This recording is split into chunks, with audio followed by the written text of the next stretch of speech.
Welcome to episode 352 of the Cultura Trail Running Podcast. I'm Amy Rusiecki, and I'm stoked to be here with you guys tonight. From the belly of the Beast Coast, Glastonbury, Connecticut, this is the Cultura Trail Running Podcast. We talk about all the fun shit that happens on the trails that most normal people don't care about. The language we use is f***ing explicit and raw like the trails we run on. So don't listen with your kids! No kids. Cultura is brought to you by our Patreons and supporters, and we are 112% listener supported, and support is good. All right. Welcome everybody to the Cultura Trail Running Podcast. I'm your host, Art Byram, and I'm joined tonight by the Cultura crew. We have Fred Marolo. I'm here. I was late, but I'm here. That's right, Fred. You here? You know what? You weren't here for the warm-up or the pre-race speech, but it's not your first race, so you kind of know what the story is. It might be my first race, Art. I don't know. That's right. Depends. That's right. Okay. All right. We also have Anna G. Happy to be here. All right. Glad to have you. And Josh Guillotine. Thanks for having me. Great to see everybody. Glad to have you, Josh.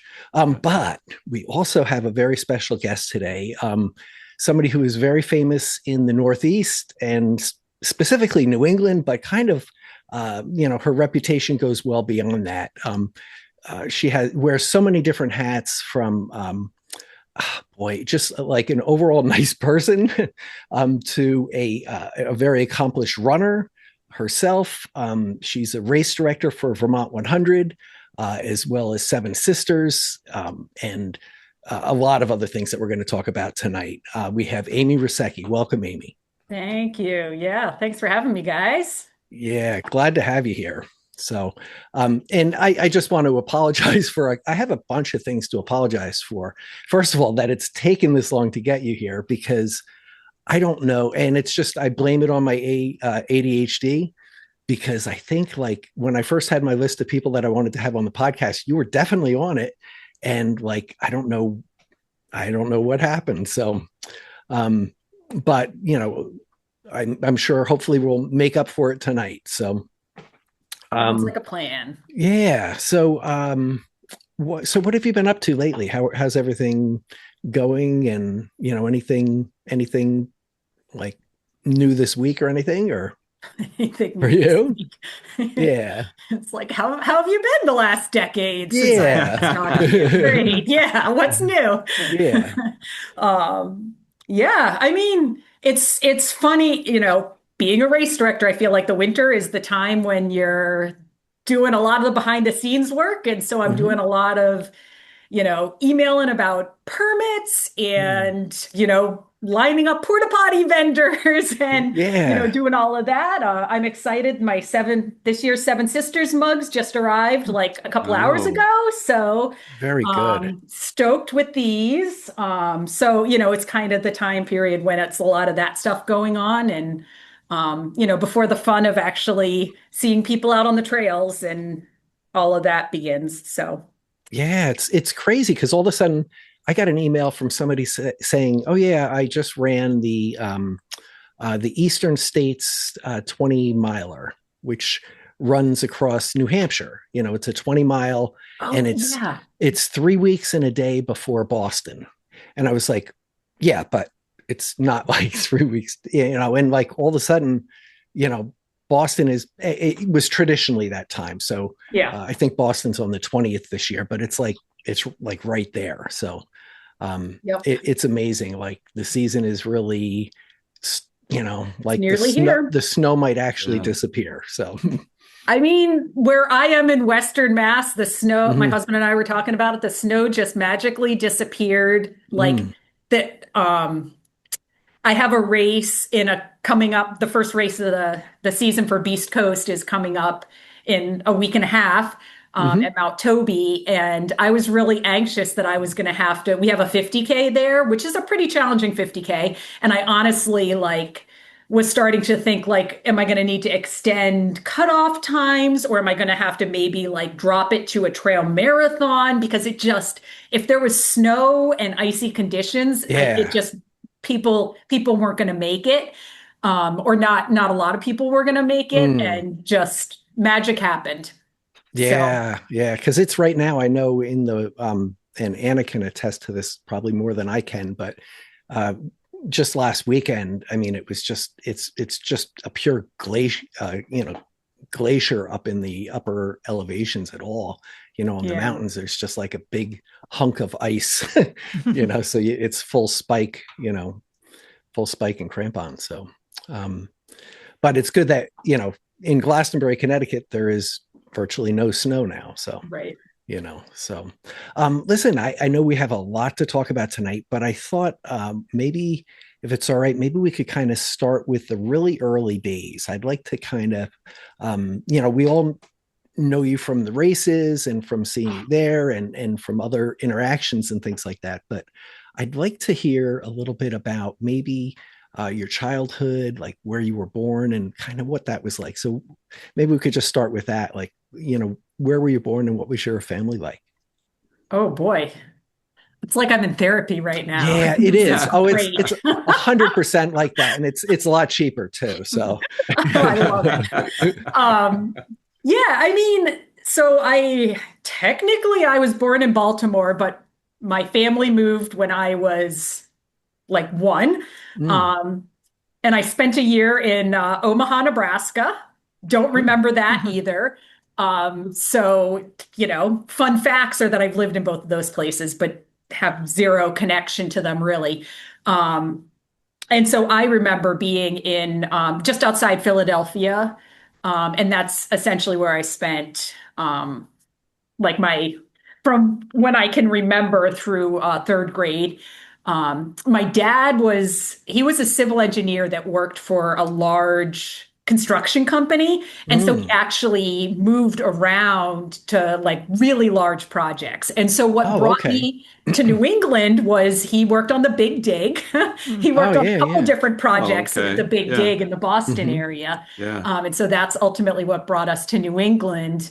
But I think at that point, like once we moved up here after the first project was done, I have an older sister that's 3 years older. I have a younger brother that's 3 years younger. And I think at that point, my dad kind of just put his foot down and was like, I can't keep making my kids who are all kind of at pretty formative years, I can't keep having them move around. And so Sure. fortunately, he was able to just kind of keep finding different projects within the Big Dig because that went on Mm. forever. Oh, yeah. And so I got to stay in Eastern Mass through high school. Hmm. Um, yeah, and I grew up I mean, my family is like a super active family. And so we grew up, hiking a lot and canoeing and Mm. camping. I did a lot of orienteering when I was younger as well. So that was probably my first foray into really like running through the woods. Um, Gotcha. Yeah. and then Now, when w- um, was your sister and brother, were they the same way as far as the woods and things like that? Yeah, I mean, I Mhm. also grew up in a very like I think my family are they it makes sense that they're from New England because they're very New England. Like we didn't really Mm. have a choice. We were all just like Yeah, yeah. this is what we were doing. Hmm. But fortunately we all loved it. Even like when we went to college, my siblings and we each kind of majored in different aspects of being outdoors and kind of the environment, but it just to me it was really fascinating that all three of us chose a similar vein. My sister majored in biology, I'm an environmental engineer, and then my younger brother, I mean, he went to Hampshire College, so they don't really have majors, but he Hmm. basically majored in like outdoor recreation. So we all kind of follow that. But um So yeah, so where were you going outdoors in the Boston area? Were you going to like Blue Hills or where did you go? I don't know that I've ever been to Blue Hills, believe it or I not. haven't, truth be known.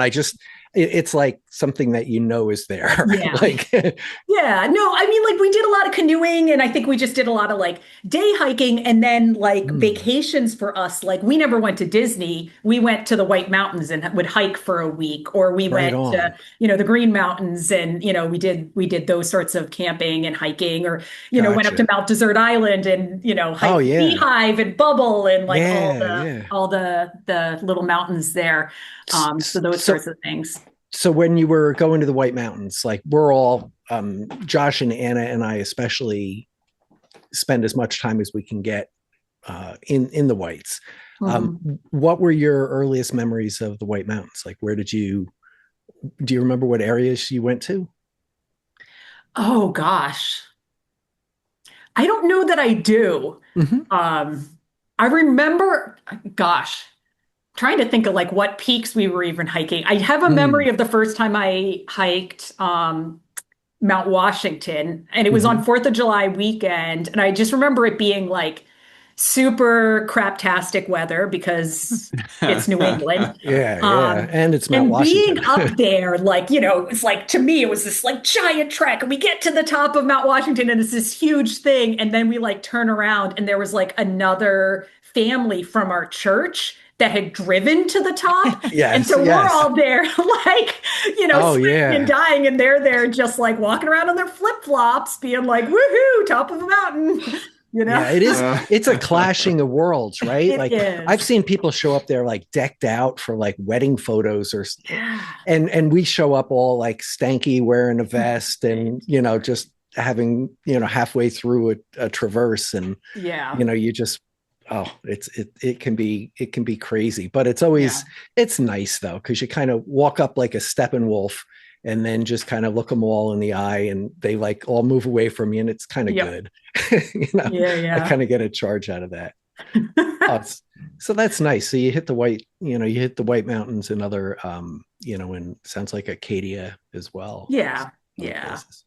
Nice. Now you're but so both your parents were into camping and things like that as well, huh?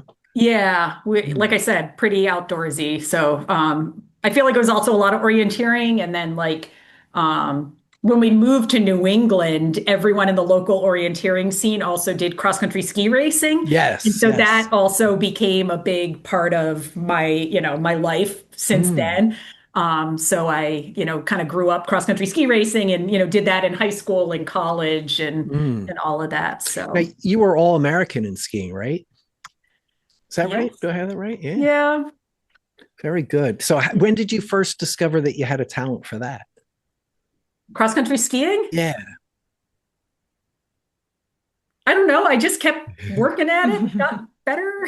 Uh-huh. Okay. Um, I think I was like, and it's the same with ultra running. It's like I've never been the best, I'm just someone who works hard. And so like with cross country skiing, I was never going to be the strongest. I was never going to have incredible upper body strength and that sort of thing. But if you have good technique, you can make up for things. And so that was something that I could really focus on was trying to have really good, efficient technique and, just trying to like focus on the things that I could do to get better, Mm, Um, so yeah. gotcha. Now, and as far as your brother and your sister, did you kind of own the cross country territory, or was that something that they both did as well? Was that like part of your identity, or how did that work in your family? No, I mean we all did it. You all did, yeah. Yeah, we all did it and certainly like I mean my sister went to like a Division 1 ski school and so that was definitely, Mm, I think a real big part of her life was being a competitive cross-country skier and I was trying to balance athletics and academics and so I went to a D3 program and skied. hmm. So, Very yeah. good. Yeah. That's a good, I think sometimes that's a good, for a lot of people, that's a great trade-off because Division 1 can just be, at least it has not that I didn't do that, but the people that I've spoken to who have a lot of times that's like going all in on, Yeah. in a lot of cases, one thing. So Right, right. very good. Exactly. Like I was able to be a two-sport athlete and I was also like in the outing club at college and Mm, a couple of different clubs and design teams and stuff like that. Like I was able to be a multifaceted person and it wasn't just about the sports. mm. So, which is great. Gotcha, gotcha. So, did you guys always go together as a family for these things, or was that like, you know, like as time went on? I just wonder because, like, I know in my family, like, at a certain point, we all went skiing, right? But I have a brother that went to Colorado, to operate a snowcat at 18, went to Aspen and never came home. I mean, so he still lives in Colorado. I have another one that just was like a mogul skier.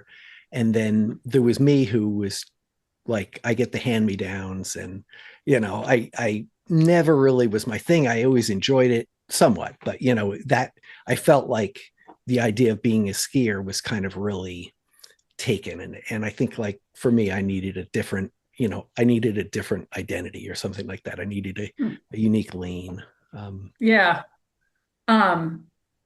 I mean, I feel like skiing was really a big thing in my life. Like, if you would ask me when I was in middle school, high school, college, I would have identified as a cross-country skier who also ran. Like, any other athletics that I did really were kind of to support wanting to, see what I could do with cross-country skiing. Yeah.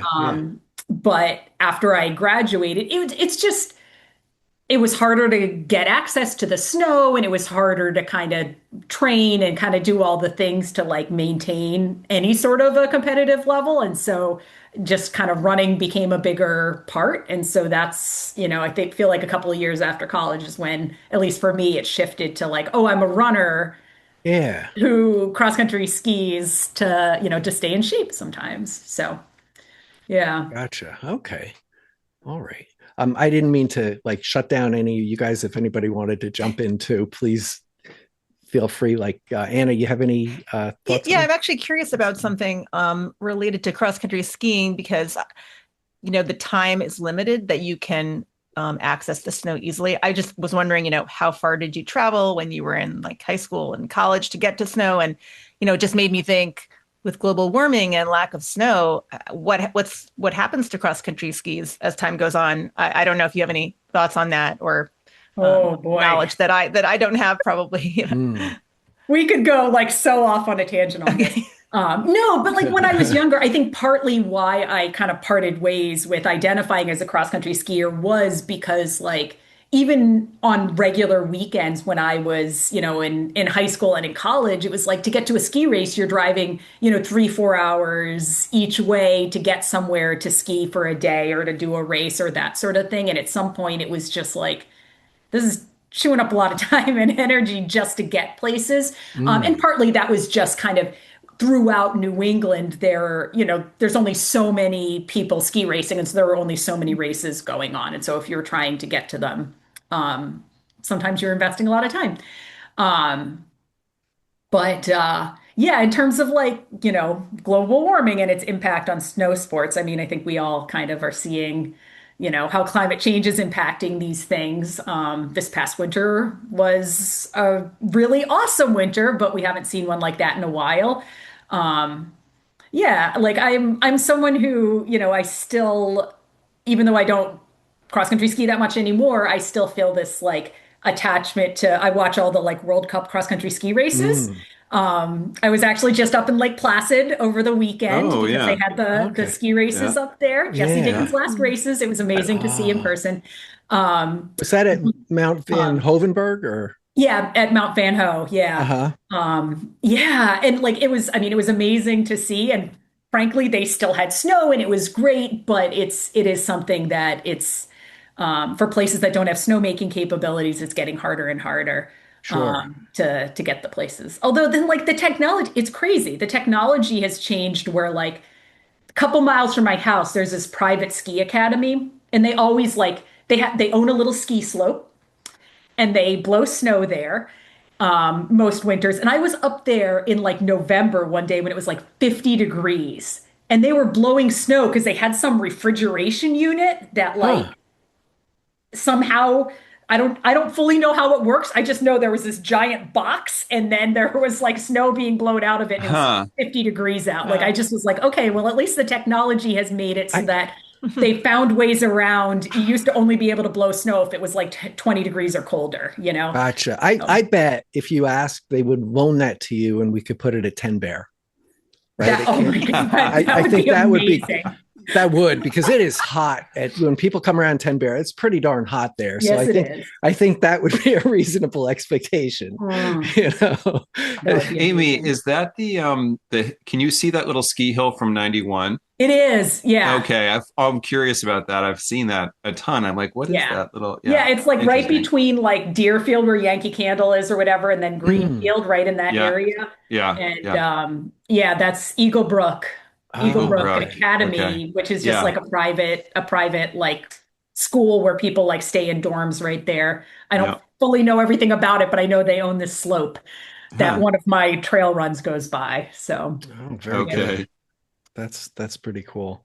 Yeah. Um, Fred, are you a skier at all, or have you done that or no? No, no, actually, I Thank you, was sent to Fred. boarding No further school when I was in questions. seventh grade at a school called Indian Mountain that had its own ski hill. So yes, I learned how to ski. But they weren't, this was, back in the dark ages, they were not making snow on that hill. And it was all rope tows up to the peak, but it was still, you could ski every day Mm, because there used to be snow back in the day. Right. that's Yeah. right. Yeah. Jeez. Very So yeah, good. I learned how to ski, but then like I got older and I started running and I was afraid I would like injure myself skiing and not be able to run, so I stopped skiing. Mm. Yeah, I did the same thing, Fred. I have to say, like, because I all of a sudden I was like, because I just love running so much and skiing. Like I said, I have a good time doing it, but like if I ever busted my knee skiing, I would be Yeah. like, "What did you do, you asshole? This is like the one thing you love, and you go and and you do it to pretend to be a skier that you're not, you know." My Yeah. wife But has a friend who just tore her ACL skiing. mm, She's in her like late 50s and she's kind of screwed, She's hobbling around and, probably going to get surgery. gotcha, I was gotcha. like that with like rock climbing though, where like I did some rock climbing in like college and then just kind of like dabbled here and there. And sometimes like in the winter, rather than doing strength, I just would go and like climb, a couple Mm, times a week and that sort of thing. And at some point it was like, holding on to something on an overhang and you fall and like my foot's still like hooked behind it and kind of tweaked the oh, knee and just kind of was like, what am I doing? This is just for fun. Is it worth getting injured doing this mm, thing for fun when this isn't like I've been like focusing on whatever race it was at the time for so long? It just, yeah, same thing where it's like yeah, might not be worth what I'm risking here. yeah, So yeah. I Hey, always, I'm gonna jump in with a question if I can. Art. yeah, please Amy, it looks jump. like you are running a 100 miler in a little over 2 weeks. yeah. Do I have that right? How's the Yep. training? How's the training going? Going all right. Good, good. How do you do it all, Amy? Is uh race director, I mean, what is a week like for you? Like if you had to average it out, your training, your race directing, your environmental engineer, maybe these are your kids in a way. I don't know. Yeah. Yeah. I know, like that's always like the first thing when someone asks me that. I'm like, I want to be very clear that I don't have kids because like I don't know. I honestly I wouldn't be able to do all of these different things if I was trying to also be, a parent, a present Yeah. parent. Yeah. And so certainly, people who are parents that even are trying to do one of these things, I'm sure it's a juggle. But yeah, I mean, like a typical day for me, it's at least during the week, it's like I work my job. So I've got my, 8 hours a day. And then, I might run an hour or so after work. And then later on that night, like today, worked 8 hours, ran an hour with a friend of mine. I did a quick half-hour call before I got on this to talk to a nonprofit that I'm partnering for in a race. Answered a few emails, and now I'm doing this until I go to bed. And so Yeah. that's a lot of kind of the flow, and that's pretty typical. Is like most evenings, I either have a meeting where I'm trying to like chug through a bunch of emails or update the website or whatever needs to happen. So Mm. um, that's yeah, Yeah. it's Yeah. kind of how it goes. Well, thank you for everything you do for making, putting your races together. I've only run the Vermont 100. I haven't run your other races, but yeah, the Vermont, when I ran it, it was such a blast, so much fun. And like you said at the welcome dinner, you may have said something you didn't necessarily want to say, but it was such a fun time and so welcoming, and I think you set the tone for that. And Oh, nice. Thank yeah, you. yeah, Thank you. thank you. It doesn't, I mean, I always say this, it doesn't happen without amazing volunteers. Like, I am just so blessed to have the best volunteers, and they just make me look Mm. really good. Let's Like, let's we just talk get a about lot of that. enthusiastic people that really want to be there and really want to just support everyone. And so, yeah, It is we're really such lucky. an eclectic it's like an eclectic acid trip when you're out on this, running the race, because you go by 10 Bear, and that's, or Pretty House, and you got the Schnipsit Striders there, and then just all different club support, so you get like all these clashing of worlds going on all day. And then once night hits, things really get weird, right? Yeah.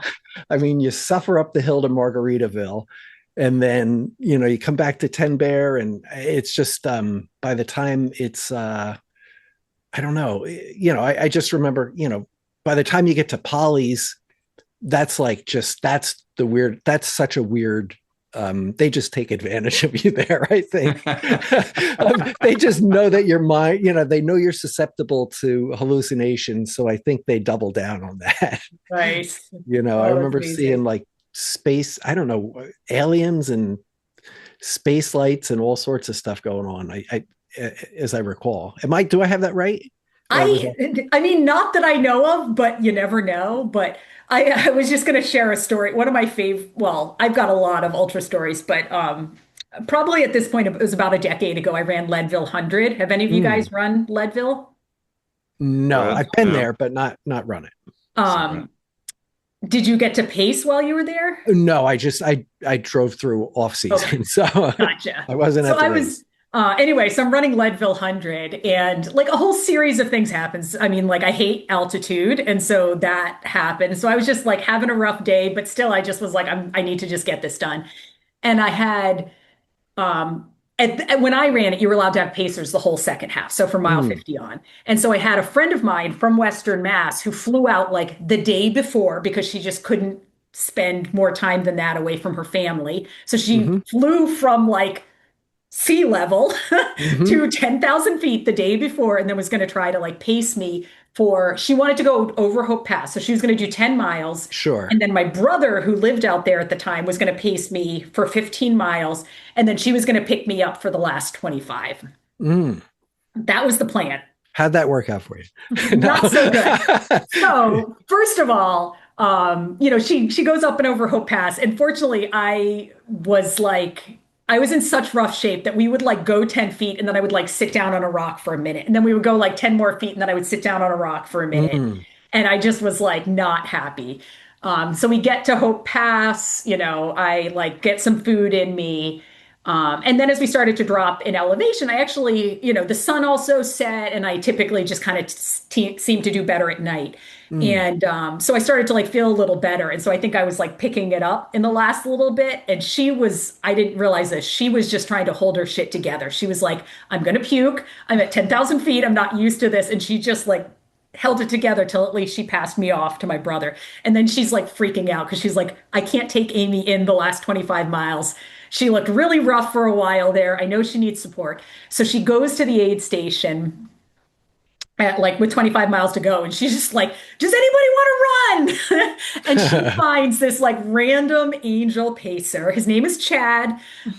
She like recruits this random guy to like pace me. He'd never paced before, he'd never run an ultra, but like whatever. And he was like this like former military guy too. So here I am. He's like, like I show up, and she's just like, hey, here's Chad. He's your new best friend. He's gonna run with you. Um, and so And I keep being like, oh, can you hold this for me? And he's like, yes, ma'am. And I'm like, oh, can you like do this? And he's like, yes, ma'am. I was like, don't call me ma'am. Yes, ma'am. I'm like, I'm gonna puke on your shoes at some point. Like, can we get over the ma'am? And like he just like couldn't, he's like very military and everything. And so we're climbing up the line cut. And what I didn't know, this is what ties it all into your story. What I didn't realize was at the top of the power line cut, there's this annual tradition where it's like a local coffee shop. A bunch of those guys go to the top of the power line on the return trip. They basically make an unofficial aid station there. So they drag a keg up. They are all, the later in the pack you are, the drunker they are. So they are drunk, they are loud, they hang these random aliens in the tree. So they're just like glowing aliens as you like approach. And this aid station wasn't there on the way out. So I had no idea. So I'm with Chad, yes, ma'am. I'm with Chad. And like, first I'm like, are we seeing like I'm not hallucinating, right? Like there are aliens in these trees, right? And he's like, yes, ma'am. I'm like, no, seriously. Like how fucked up am I right now?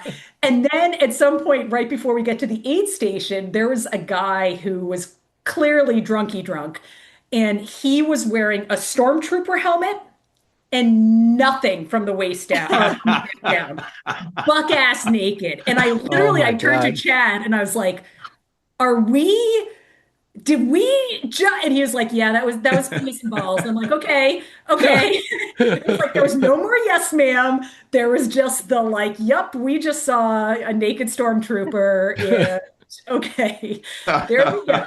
That is a weird thing to say. I mean, that is something you don't see on the trails every day. Yeah, no, not every day. Yeah, right. And I didn't hallucinate it. That's the point.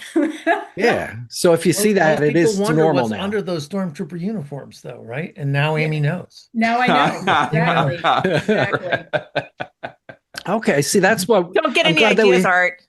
No, we want some facts in this show, right? We need some some takeaways here, right? So people need to learn shit. So there you go. This is great. Oh my gosh. How so you also did some directing of ski races, right? Wow, you did a deep dive. I did. I'm not fucking around here. Yeah. Yeah, I did that. So I think I said I skied at a Division III college. And it was part of this organization, like kind of the Division III level of skiing collegiately. It's called the United States Collegiate Ski Association, USCSA. And so when I was in college, I got voted on or whatever to be an athlete rep on their board of directors, like the national board of directors.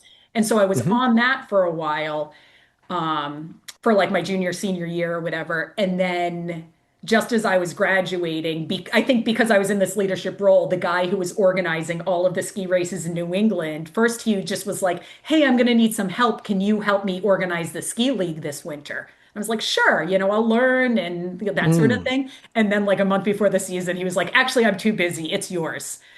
And so I kind of got thrust into organizing the New England and New York ski series collegiately for the USCSA for like maybe 8 years or something. Like I did that for a while.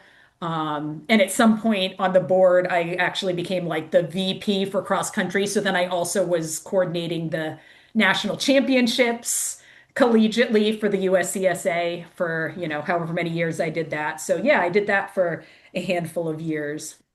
Can I ask a question about the culture of cross-country skiing and trail and ultra running? It seems like if you had to pick two sports with like sort of cultural, I don't know, vibe overlap, they would match with each other the best of among other sports. What's your take on that? I mean, yeah, the supportive, vibe of ultra trail and ultra running, is that the case with cross country skiing, let's say versus alpine skiing, which I think seems a little more hardcore.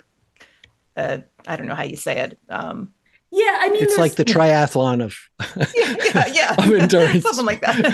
Well, I think also like in downhill skiing, as opposed to like cross country skiing, some of our races were, say, mass start races where Mm, you're literally racing Hmm. head to head, you're passing each other. Right. Yeah. And so as opposed to downhill where everyone just goes individually, and so certainly there's the, you might interact with people on either end, but in the race, in the suffering, you're kind of in your own head. yes, it's more a And time trial, right? Hmm. yes, and Yeah. like cross country skiing and trail running, both of them like we're suffering together, and so at Mm, times you're sharing miles or sharing a pace with someone for a while, and I think also similar to like ultra running, or at least certainly ultra running for me like a decade ago versus cross country skiing collegiately. There's a lot of the same people at the races, and so you also form these friendships because you also like you run with someone enough that if they've had a really great day or if they're suffering or like that sort of thing. And so then you're also able to kind of recognize that in a way that you might not if you didn't have this kind of cohort of people that are always kind of seeing each other on a mm, regular basis. So, but yeah, very similar Yeah. vibe. Like a lot of certainly people that are very focused and very driven, but still an environment where everyone's really, supportive and welcoming of newcomers, mm. and, just kind of not taking things too seriously. Yeah. So, Did Yeah. you have a chance to watch the skimo in the oh my Olympics? God, that was so fun. It was so Yeah, fun to wasn't watch. it? Yeah. And I really got the feel that that had all of that as part of it as well, Mm. right? Like it seemed I like mean, there it's a was lot a of trail commitment. runners. It is, yes, yeah, yeah. So I think a lot of them took, Yeah. took that to the, to the event. Yeah. Hmm. Yeah. It was really cool. Wow. Um, so, so I have to ask you this though, because those are like big things for a younger person to take on, all that responsibility and stuff. And like, there's always that, whether it's like scouting or, teams or whatever, there's always that, like, who's going to lead this, right? And so I want to ask you, your father was working on these big engineering projects. Was he that type of person where he would say, okay, this is what we're going to, this is the order of operations, or this is our chart, and, our how everything's going to flow? Um, did he help with the planning of family events or stuff, or other things like that? I see you Yeah. seem to be involved in so many different things, like even, I think, did I read government too, right? You're involved in some Well, government I stuff, mean, I work like, for a municipality, oh, so okay, gotcha, gotcha, that's okay, that. that makes sense, okay. Yeah. So, But because yeah, sometimes it's hard to find somebody to go up and, yeah. first of all, to go up in front of the room, right? To do that. But then in my estimation, and you can tell me, that's usually the easy part, right? I mean, it's all the other stuff to make sure Yeah. that there's porta johns there, and to Right. and what happens when there's not, or when they get blown over, or Right. whatever happens. Yeah. I mean, I think my dad and I both, that engineering mindset, like I'm organized, and as long as I can like make a checklist and all of that, like that's a lot of race planning, is just kind of remembering to order the things, remembering to like do all these, whatever Mm. the tasks are. And so like yeah, all of that stuff I got. I think Yeah, from my yeah. dad for sure. Okay. I think he's like a different type of leader. I don't know that like I don't like public speaking, frankly. Okay. I mean, Sure, and sure. partly why like the pre-race speech, I'm like freaking hate it. Um, but it's something you have to do, right? Yeah. But yeah, I mean, I'm the other side of that is like I'm outspoken for sure. Like it's gotten me in trouble at times in my life, but Mhm. also I'm not one to just sit there and not call something out if I think something Mm. needs to be said or is unfair. And I think that's what got me on that, board of directors at a young age, as well, was just kind of being like, I was in an organization where like 80% of the participants were downhill skiers and only 20% were cross country skiers. And they Oh just yeah. needed somebody to be like, well, what about the cross-country skiers? And I feel like that's all I said for my first year on the board was anytime they were having a discussion, what about the cross-country skiers? Because they would like be looking at venues and focusing and planning everything around the Mm, downhill skiers. And I was like, well, but your cross-country skiing numbers are never going to improve if you're not willing to consider them in the decision making. mm. Yeah, yeah. But That's as a 20 or 21-year-old on this like board of directors with a bunch of, adults like that, I can't hold my tongue though, it mm. needs to be said. So, Yeah, yeah. That's I mean that's a definite skill to be able to work with yeah. a group like that and and get people to recognize different different concerns at the same time. Like I can imagine maybe we could talk about permits and things like that. Now I know Vermont 100 is just a I have I've looked at potentially putting on a 100-mile race in Connecticut or had looked at it and just the task of just figuring out first of all who are the landowners, how to get a hold of them, do I want to get a hold of them, would they tell me I've been trying to find somebody to talk to about removing this trail from my property, thank you for knocking on my door, so I had like so many different fears in different municipalities and DOT and power agencies, water departments, and all this Yeah. stuff that there's like no way to make, no way that I could see that would even be possible in Connecticut. So how, and I know, based on some of the communications that I've seen that's got to be a tough balancing act to protect the privacy of the landowners and give them the respect and give all of those competing feelings. What's that been like to deal with permissions and permits and things like that? Yeah, so I'll at least preface this also by saying like when it comes to Vermont 100 and Seven Sisters, both of these Mm-hmm. events I took over after the 25th year. So I took Mm-hmm. over for year 26, Mm. happened to be for both events. Um, But what that means is somebody else had to establish those initial conversations with Oh, a lot of okay. these landowners in a lot of these towns. Like I Yeah. wasn't in a position to be the first person that's like, this might sound like a crazy idea, but I want to make runners run for 30 hours in your town. You cool with that? Yeah. Like I didn't With horses too, though. with horses. Yeah, exactly. So I wasn't the one who had to kind of broach that subject. Mm, And now, even now with Vermont and with Seven Sisters, like I mm, have an amazing committee of volunteers, my race committee, and everyone on the committee kind of wears a different hat. And there's one little kind of cohort of the race committee that's all focused on at least the landowner permissions and then mm-hmm, making sure they kind of do like the trails soup to nuts. So that's everything from landowner permissions to also like making sure that the trails are cleared and then making sure that everything's marked before the race and then making sure that everything is unmarked mm. after the race. So that's like, one small subset that kind of do all of that. And so then I only have to handle the permits for the 9 communities and then the 2, state agencies whose land we cross. So I only have to manage it's 11 Oh, okay. notifications. Hmm. Okay. And somebody else, that little cohort does the other like the permissions for the individual landowners. Gotcha. Gotcha. Yeah, They spend a that's lot of time looking at like publicly available GIS and like stuff like that, to kind mm, of just check, um, are we crossing over someone's land? Or hey, if we reroute, what does that mean? yeah. Or did like a property get sold in the last year and we Which need to it's contact gonna the new happen. landowner? Right. It's gonna Um, happen. it always happens. Yeah. Yeah.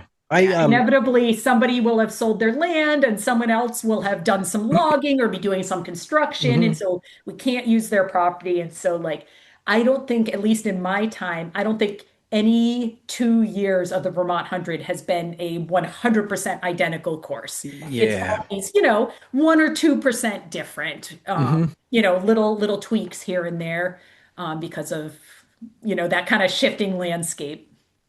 Gotcha. Gotcha. Yeah, I know the cut 112 is the not what is it, Fred? It's not an event. It's It's but just a get together. It's a gathering. it's a gathering Yeah. where a certain number of people may run if they choose to on their own volition and promise not to sue me if they get hurt from the Massachusetts border to the coast in Guilford, Connecticut, to run straight down the middle of the state, mostly on trails. And every year something's changed. There's Yeah. always a reroute of a trail or a fire the day before, or logging work like right in the middle. Like I show up at Penwood and all of a sudden I see trail closed due to logging, or due to tree Yeah. removal. And the runners are coming the opposite way. So they're not even going to go through the part that's marked that. They're going to just run right through the buzzsaw, literally. So it's always a chain. So I want to ask you, have you had any unexpected race day things that have ever hit you during, once the race has already started? Oh, always. Mm. Sorry, I was just trying to look up. I'm trying to figure out who was there was a couple of years ago, the craziest thing. You mentioned the cut. There was a Mm. guy who ran. So the cut is like the day before my Chesterfield Forge Yes. race. Yep. Oh, yes. Yes. I know There who you're was a talking. guy, Matt something. Yes. Matt Yeah. Penderson. Was that his name? No, So he was, I forget his last name. I just know that he came, he ran your race. yes. He went home, slept a handful of hours, but showed up at my race Yes. late. So he started like 2 or 3 hours late. And he was like, Uh-huh. am I still allowed to start? And I was like, well, I mean, like, it just means that instead of a 30-hour window, now you have a 27-hour window to finish. Yes. He still finished. He was the second person across the line, even though he started 2.5 hours late. And so ultimately, Yes. he had like the fastest course time the Mm. day after running cut. Yeah. Yeah. His That, parents showed up because they were like super. His brother was running like the shorter race the day after at mm. Chesterfield. Um, yeah, anyway, his He, parents were very nervous. Like I spent a lot of time talking to them and being like, no, I was actually keeping an eye on him because like once I heard the stupid thing that he had done before he even got to us, oh, I was like, yeah, we'll just kind of make it, sure that he's not being like really stupid. yeah. But He ran 60, he ran what we call the mutt. So he ran the first 60 miles of the course. okay. And he ran it with no shirt and like these red, white, and blue shorts and a pack. And he got so chafed that it was just like I don't know. It was the Matt fact Geary. Matt Gary, yes, it was. Thank Yeah. you. Thank you very Yeah. much. Yeah. Matt was he I heard that he did that afterwards. Yeah, what a legend. Oh But my yeah. gosh. Yeah. That was Uh, he learned a lot. That was a learning experience, but for sure. he just had the wheels to get it done. So, Yeah. you know, Yeah. boy. You were asking though if like unexpected things happen. Yes. Oh, I mean, always, right? Mm, Um, mhm.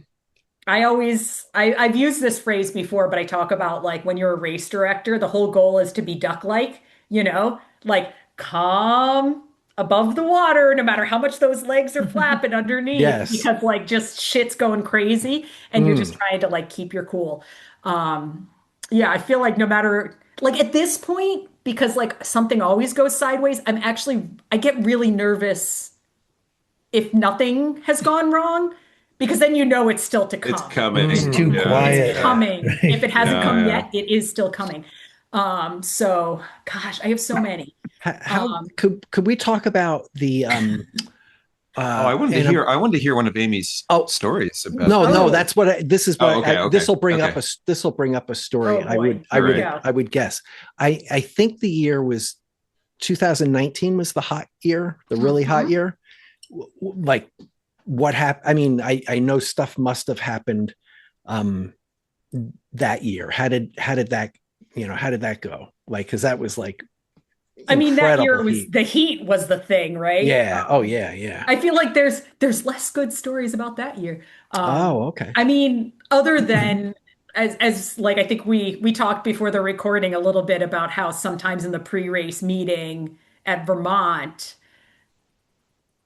if I'm a little tired or a little stressed, then like Hmm. the shit that comes out of my mouth is Hmm. a little insane. So I remember, as from what I remember, and from what people tell me, because they love to tell me, uh, I was like giving the pre-race speech and I was trying to give everyone essentially the like come to Jesus talk. Like, tomorrow's not the day to go for your PR. Hmm. Tomorrow's a day to just survive, make smart Yeah. decisions, people, like all of those things. And so, um, somehow like the phrase that came in my mind during the pre-race speech was like don't what was it, it was like don't be a winner, be a finisher, or like it was something like that where it was just about like reset your expectations and Sure. that's how you can actually get through this sort of thing. Mm. um but which I heard people were repeating, but I guess after that I was like, so I'm like scaring everyone about the heat. And then I turned the page to the other thing that we always have to talk about at the Vermont 100, which is the poison parsnip that is sometimes on the edge of the course. If you've worked at Camp 10 Bear, then you're Mm. likely aware because it's on the side of the road there. And it's Yeah. basically this like white, or sorry, this yellow flower that kind of looks like Queen Anne's lace, if you know what that is. But the if you rub up against it, it like puts an oil on your skin that reacts with the sun and can burn you. Like the Mm. reaction actually, like there's something in the chemical that burns you. Hmm. And it's in a couple of places um, on the race course. If people are like not if they're like on the trail, but if you go off to the side. And so, I always kind of just bring it up ahead of time, like, hey, watch out for that. And so like I gave that speech, and whatever I said in that speech, everyone's eyes got really big. And then everyone was like freaking out. And so I guess I quipped right after that. I was like, yeah, so who's worried about the heat now? And everyone was just like, oh my God, why did I come to this race? Did I mention copperheads? Yeah, exactly. I saw a What else cop. can I freak you out about next? I was running down the road with Joe Lasky on in 2018, and we saw copperhead in the middle of the road. Oh my gosh. So and it was not that it matters, but it was a baby copperhead, Okay. which reportedly are worse because they don't know how to control their venom, like how much they're actually getting you with. So, Okay. so Good Joe to and I know. Yeah. took it with the stick. Yeah. So don't fool around. Like if you see a little snake out there, don't, Yeah. Not messing. take it Don't bring it seriously. home, people. That's Yeah. right. Don't bring it home. Snakes, copperheads are not pets. Right. So, I think like the amazing thing about that 2019 Vermont 100 though was like the entire community knew that this event was happening and they all came out. Like I mean, there were like hoses out everywhere. People were putting, extra water, water troughs in their front yard, mm, buckets of ice. Like the community did everything they could to keep mhm. runners safe and to keep them going in a way that's just, I mean, that's why you go to Vermont, right? Is because Yeah. this community just wants to embrace that you're there and they want to support Yes. you along the way. And so like it's kind of why, as horrible as it was that we had to cancel the race in 2023 because of the Hmm. flooding, I Hmm. will say it actually offered us this rare opportunity for the Vermont 100 to truly give back to Oh these yeah. communities, Yeah. um, which is really cool. There was, obviously like the area was devastated by the flooding, like roads were washed out, emergency services were taxed. Like there was no way we were like it wasn't even a matter of, oh, can we put on a alternate course, because it was like that's just not Mm. safe and it's not responsible to do that when the emergency services need to be concentrating on the people that are devastated. But there was still a lot of like people that had already traveled, volunteers that were already in the area, and so we were able to bring a bunch of them together and they were literally out there mucking out people's basement, serving Mm. foods to people that were displaced from their houses, and just stuff like that, which just felt, you know, it felt like a rare opportunity, but a way to just say thank you to this community that has been doing that every single year for 30 plus editions of that race. So Yeah. Yeah.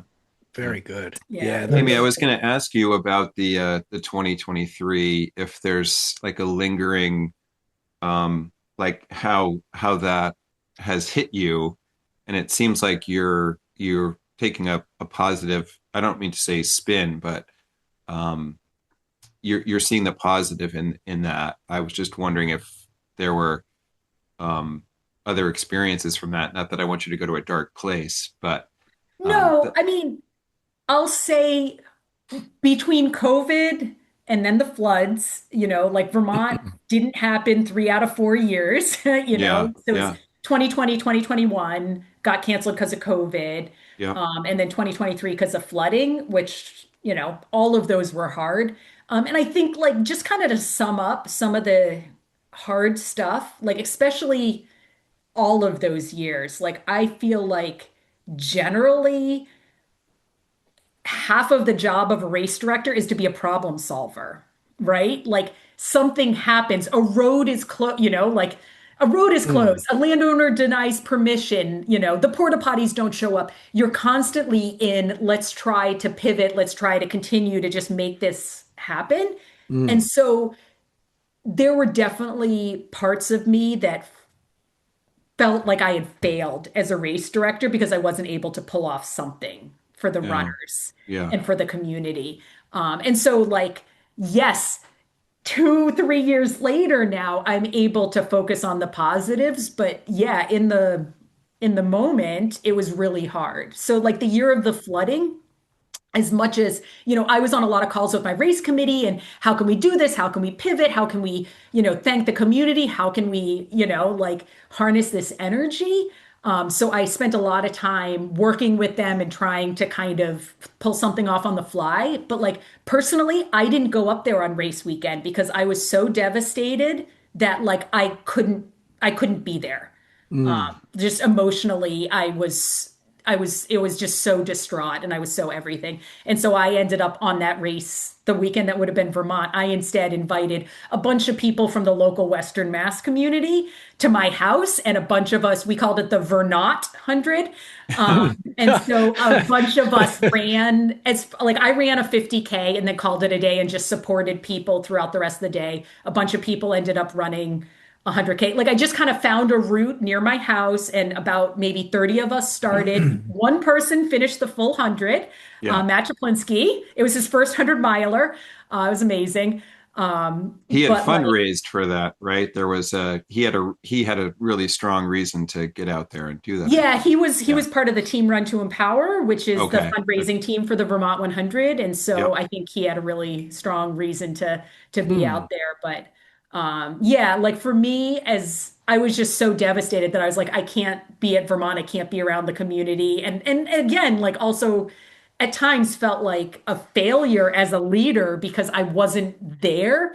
But I also Mm, was like, for my own mental sanity, what I need to do is surround myself by community down here, share some miles, and like that, still pull off people, running amazing things this weekend, even if it was on a much smaller scale. So, mm. um, yeah. And those are a little bit of the like, the yin and the yang of the race director is like, Yeah. Yeah. like I feel guilty that I wasn't there, like no way around that. Even though that's amazing, and that shows a lot of your how much you put into this, because from an outside perspective, I mean, that's the definition of force majeure. I mean, that's a huge act of God that is so out of our control, where the literal ground that you're going to run on is washed out and people aren't able to get there, and it's not able to happen there, and that is so far out of your control. Yeah. Yet you still feel that sense of ownership. So that, I mean, that's nice that it's nice, because a lot of times we see, I don't know, I've been involved in events at times, not, where you don't get the feeling that it's like, it's almost like sometimes you feel like they're almost looking for a reason to cancel part of the event or something like that, and maybe that's, I don't know, Yeah. maybe that's how Never, it's presented, never but at a never at an Amy no. Rusiecki race. Yes. I think I put a lot of my heart into these things, and maybe sometimes too much. My heart is on my sleeve a lot of times at these races. Yeah. I hope So hopefully people were totally understanding. I mean, the participants that didn't get to participate in 2023. I was just curious thinking about COVID and perhaps other situations you've been in where, maybe there was more of a judgment call about whether something should go on or shouldn't go on. I was curious, how has it been with your participant pool? Have they been understanding when you've had to make changes where people, any stories about people being unhappy and how you dealt with it? How do you satisfy, this clientele? Oh, I Oh mean, boy, you buckle up. never do. You never do. And I think the hard thing about this, and I don't, maybe other race directors are better than I am at this, but I feel like one of the challenges is like I could get, like after the race, I could get 100 emails from people thanking me or talking about what's great, but that one email from somebody who didn't have a good time or has something critical to say, for some reason, that's the one that plays in my Mm, head Oh, forever, okay. right? Um, and it's just, I don't know, that's just how I'm built. So it means like during the COVID years, it was really hard. And especially the second year, like I think the first year, everyone was at peace with that, between how the world shut the down and world was shut nothing down. happened in 2020, right? Yeah. 2021, it was harder because first of all, in order to plan things, decisions needed to be made over the winter. So COVID, numbers had risen again. And so, we were making a judgment call, not knowing what it would look like over the summer. So partly Mm, it was hard, and I was trying to balance knowing soon enough that we could let people know without making the judgment call too early, sort of thing. But the mm, other thing, especially when it comes to Vermont 100, is like our start finish area is literally on the private property of Vermont locals. And then we run through 70 different private parcels throughout the race. mm, Like, I think had we been on public land or had we been in a state that was a little less like Vermont is very much, it's small communities. It's a lot of people that maybe don't travel from afar. And I think in 2021, as much as like maybe we could have run the race, maybe we couldn't have,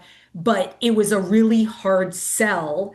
mm, And I think we would have burned a lot of bridges or used a lot of the good credit that we had we really tried to fight that fight to make it happen in 2021.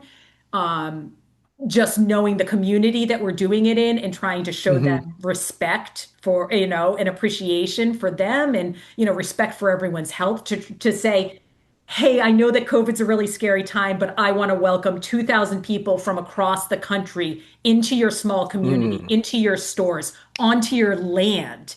And, That and that's at, that's a at a pretty time, big ask. yeah, at a time when everybody is like, let's close down our borders, like, and not let Yeah. people in, and you have to show a vaccine to come into my state, and, Yeah. or this or that and the Yeah. other thing. So I Yeah. feel like the second year, that was the year that we got, some people who didn't understand, Hmm and some people that were a little more critical of it. And I will say, even the year after that, so in 2022, when we held the race, the landowner that we used for the start finish area, they clearly said to me, the only way that we're allowing this event to happen on our property is that only people that are vaccinated are allowed. Hmm. And let me tell you, there were some people that were really upset about that. I am beholden to the people that are allowing me to have thousands of people on their property, but there were people who felt very strongly against vaccines or who medically weren't in a position where they could maybe get a vaccine, who just felt that was, really, really unfair and inappropriate. And yeah, so I got a lot of negative stuff, a lot of negative feedback Yes. on Yeah. that. Yeah. And that was really hard. And all I could say was just like, like we're fortunate that a private landowner is letting us use their property, but Mm, they do have the right to put limitations on it based on, what they think is going to keep them safe. Yeah, And we have to respect absolutely. that. But yeah, that was hard. There was a couple people who were upset enough that they literally went to the Vermont 100 website. They looked up every single sponsor they emailed them and said, how dare you support a race who's politically saying if we don't get vaccines, we're not allowed to participate. And so they were just trying to burn they were trying to burn the world around Vermont 100 down because I had to put this stipulation on, which Wow. was really That's incredible. was really, Oh my gosh. it was hard and, And like here you are, you just want to like put on a race Yeah. and you want to do the right thing and help Vermont Adaptive and help yeah. the community and everything like that. And then all of a sudden you get thrown in the middle of this with people piling on and going out of their way to be assholes. That's really, I'm sorry that happened. That's really, Yeah. Yeah. that kind Welcome of to being a race director. Yeah, though. It's like the holy stuff cow. that people Yeah. do when they're upset sometimes is really Yeah. And the amazing. bottom line is that I think in life there's a lot of things that are that there's two sides. There's issues that there's two sides to, right? That you can see that there's strong cases to do one thing or another, depending upon whatever the circumstances are. But as a race director, you have to make the decision, based upon the facts that you have and based upon the situation that like you're the only one really in the position to make that. And there's always going to be people who pile on and look at, who read the quick headline and then pile on and and whatever. I don't want to focus on that too much tonight because but like I remember a couple times reading stuff and I was like, you know what, this just sucks. Like people who don't know should just shut up. Like, especially, even if, sometimes people even who have, influence, if there is such a thing in the community, will look at a situation and say, oh, well, if it's like this, then you definitely this is right or wrong. And then like, all of a sudden everybody's kissing their ass. And it's really was it was infuriating at different times. But it's sometimes to sum it all up, like sometimes these things are really hard. And I guess like what I wish people would do is one, like say the announcement about the, vaccinations, like I tried to put as much context in there, not to blame the landowner that was saying this, but just saying, understand, we're going into a small community. This is the restriction that they put on us so that they can feel safe. And, like running in this community is a privilege. It's not a right, and we need to like respect that. They welcome us all these years. This is just what makes them feel safe for this year and like, that sort of thing. And, I feel like people don't necessarily always read that. Like I try to put a lot of thought into that. And then people fire back with, I get that it's emotions, but like I think people don't understand, like I also have my own emotions about these things. And I'm not always in a position where I'm allowed to process my emotions because I'm receiving everyone else's emotions. And it's a very human person on the other side of those emails when people are doing these things. And so sometimes I'm just not a person who can handle all these things at once. Sometimes I think, so sometimes that's just hard to like be a person. you do such a great job with it. And the community that is there is really, second to none. I want to tell you this really quick story is, in 2018, or 2017 and 2018, I ran the Cut 112. Okay. And then a friend, there were a group of us that had run it, but hadn't had a chance to talk about it. Like we ran it and then we finished at whatever time it was, 6 o'clock in the morning after being up for 30, 40 hours, whatever it was, out of our minds, high-fived each other and dove into the back of a car so somebody could drive us home. And then a couple texts.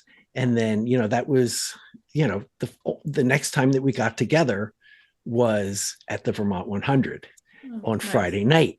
And so we all got, everybody's camping, just to kind of set the scene. There's a nice field there right above the tents and all the registration. And it's just a lovely place to go and set up a tent, and we're sitting around in chairs, and we're all just talking about, what it was like to run the Cut 112, and what it was, and telling stories, and just reliving some of the hilarious, remember when you swallowed the bug and threw up, and then it was pouring rain, and then this happened, and you fell down, and and you threw up, and all your friends laughed at you, and just all these great stories. And after that, I said, you know what just happened here, that's what I want in my life. This community that what we just had here, sharing and joking and sitting around and talking about things. And from that, we started the podcast after that. Not, a couple, it wasn't long after that. And it was based upon, one of the things it was definitely based upon was that community that we had at the Vermont 100, Sean Greeley, Jordan Grande, Steve LeBranch, Joe Lasky, a bunch of us were sitting around talking about, everything that we just did. And, so I thought I'd tell you that just that was a magical moment and I love it. a pivotal experience there. So. Oh, I love that. Thank you for sharing. Yeah, it's you need to hear that, because instead of these one-off emails. Yeah. So I feel like I'm talking too much though from my other hosts here. Fred, did you have anything to jump in with, or? Wasn't there a year where it was really wet and everybody's feet got macerated? Did that happen?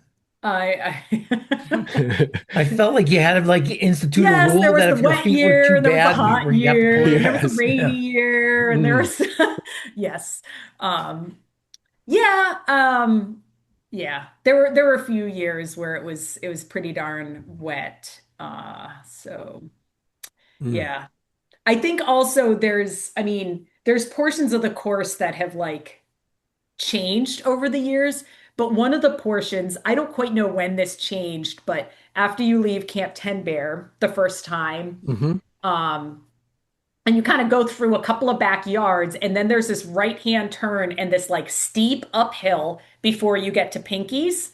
And that steep uphill, in the years that I ran Vermont, that steep uphill was shaded. Right now it's this open uphill and you're baking in the sun. But for many years that was shaded, and it was essentially you were going up a riverbed. So your feet never made it through that dry. And then at some point someone built a house up there, and so they ended up clearing it and then essentially building a dirt road. So it's a very different experience there. But I wonder if one of those wet years was a year when if it rained at all, that was running. And so you definitely got your feet wet there. And then there's a couple other places like that throughout the course where if it's raining at all, your feet are getting wet. So yeah. Very good. Anna, did you want to jump in? Sure. Yeah. I'm curious about, I know Josh asked you briefly about your running plans. But I would be curious about how, when you're running these days, I know you've had a very accomplished career. What are your sort of personal running goals? I'm worried that when you run, you worry about all the things you have to do for your race director jobs. Hopefully that's not true. But I know that when I run, things are going through my mind about work and all that. So, how do you separate your race director, lane from your running goal lane? Maybe you can talk a little bit more about that, how that's evolved over the years since you've become, doing more and more races. Race directing is such a large part of your life. Yeah. And I think I've certainly been open and shared this in general that I was a lot more focused on results, when I was younger, and you know, more competitive in races. That was, a decade ago, 20 pounds ago, and a lot more training miles ago. But I feel like kind of around the time that COVID happened, that was, when I turned 40. COVID also happened, which just kind of broke the momentum of a lot of stuff. But at that point, I also was kind of the balance of what I was directing kind of took a bigger role in my life. And so I feel like a lot of those things together, I kind of feel like I entered COVID, like before COVID, still trying to hold on to like competitive Amy. And then like a couple years later, when like COVID was behind us and I was racing again, I kind of reemerged as like mid-packer, like proud mid-packer, someone who's just looking Mm, to finish and not necessarily putting any stress on myself to be competitive or to, hit PRs or do anything. And so, and in ways that also helps me at times, when I have to skip a run one day because I'm race directing or I have to go mark a course or like just like sometimes when the race directing outweighs the training that I would be doing if I was still in that competitive mindset. mm, So I call that Amy 2.0 because I just feel like I kind of have had to reinvent my relationship with races and competitions and all of that. mm, I now, many years after COVID can like talk about that and be in a much better place about it. It was not as easy of a transition as I'm saying here to kind of put that competitive bit behind me. There are times where it's like there are races that I did before COVID, and back in my competitive days where I'm like, I just need to not do those races anymore. Because like I did Right. one of Yeah. them and was like, wow, that was a 50K. I finished an hour slower. Like that's 2 minutes per mile slower. God, yeah. that's hard to see. And so it was just like really hard to kind of have that sink in as much as I'm trying to make peace with it and be, like proud of who I am now and kind of Mm, all the things. So I'm, it sounds easy. I don't want to make it, like there have been a lot of struggles along that journey for sure. But yeah, I kind of after COVID have also kind of reignited my passion for 100-mile races though, because I just have never really had the perfect one. And mm, so that is over the last several years, I mostly haven't done anything other than 100-mile races. And so even like my training runs leading up to it, partly because I don't care what else I do, partly because it's hard to fit things in my schedule. So a lot of times I'll be like, oh, I need to do, a 50-mile effort. Great. I'm just going to run the Robert Frost Trail, which is right by my house and is 46 miles end to end. So I'll just tack a few miles on the end, and that'll be my 50-mile effort rather than finding a race to do that in. And so mm, I've kind of become a lot more, flexible with just kind of doing all the build up outside of races and just kind of pinning on the only time I pin on a number is really just for mm. these 100 milers that I really want to experience. Someday I'll get it Mhm. right too. Can Yeah, I, oh, go oh, on. go ahead. I gotta just jump in on this one. Sorry. I Yeah, that's all asked you to good. speak and then I'm jumping on. So I wanted to ask how, because your husband, Brian Rusecki, is legendary as well. In like, he's just, like we see him show up and it's like, so I wonder who's getting second, the race for second goes on. But I saw many times, like, looking back, I saw like the Bimbler's Bluff back in like 2009, because it was the second year it was. I ran the first year. And then you guys both ran several years in a row. And like you Yep. and Brian would go there and win the race together. So I wondered if like that's got to feel really cool to be like um, a a power, I would imagine to be like I hate to say it, but like a power couple where you go in and you just like, how'd you do, honey? Oh, I won. How'd you do? Oh, I won too. And it's just, it's just, I don't know. I wonder what was that like to I'll do that? say like Was that the days that we both did well were actually like it happened for Mhm. sure, but like I mean, frankly, that was easier. There were a lot of days. I mean, back then we were racing a lot. And Sure. so the Yeah. odds that we both kind of struck it and had a good day on the same day didn't, like it happened, but it Hmm. didn't happen all the time.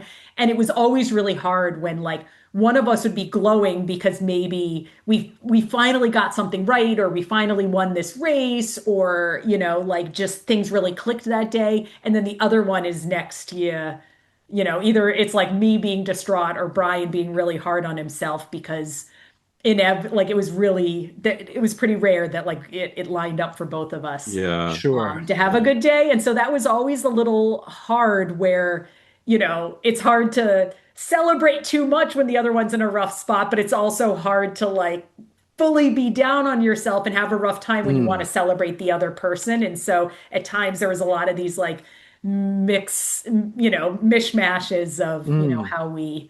um, how we kind of get there. Like there was one year pretty early on where we were running Vermont 50 together. Well, not together, but we were both running it on the same day. Mm. And I actually ended up having a horrendous day. I took a wrong turn. I ran 4 extra miles. And then, like, I kind of tweaked both my knees sliding around in the mud. And I ended up Oh dropping at man. mile 30 because I just was like, Mm. I think I'm going to get injured. This is not at all what I came here to do, to like finish mid-pack with knees that aren't going to let me finish out my season. Like there's just I'm out, right? Mm. And so I dropped at mile 30 and got a ride back to the finish and got to be there. That was like Brian's first like big race win. And so I got to be Oh there when he yeah. crossed the finish line, but I was just like 10 minutes before he finished, I was like bawling my eyes out in the shuttle van, having a meltdown on this poor shuttle driver because, the day didn't turn out the way I needed to. And then Mm. immediately Brian has this like huge victory. And so it's Mm. just one of those things where it's like, I'm like devastated. Brian's stoked, but then he's also looking at me and he was like, we don't have to hang around for awards. Why don't we just go home? And then I feel bad because I'm taking that away from him, this moment to celebrate, Mm. but he also knows that I need to not be around that moment of celebration. Like it's a lot of those like kind of just compromises that would happen over the years. So Wow. yeah, Yeah, yeah. Yeah, that's how did you guys how did you guys actually meet? through trail running. But like the moment, like did like do you remember when you first met him? I mean, we kept like being on the same training run. So I had already in my mind decided that I was going to run Vermont 100. It Hmm. was in the like kind of late fall of 2008. And so I'd Yes. already decided I was going to run Vermont 100. And Yes. so there was a phenomenal female ultra runner that lived in the community, Donna Utakis. Hmm.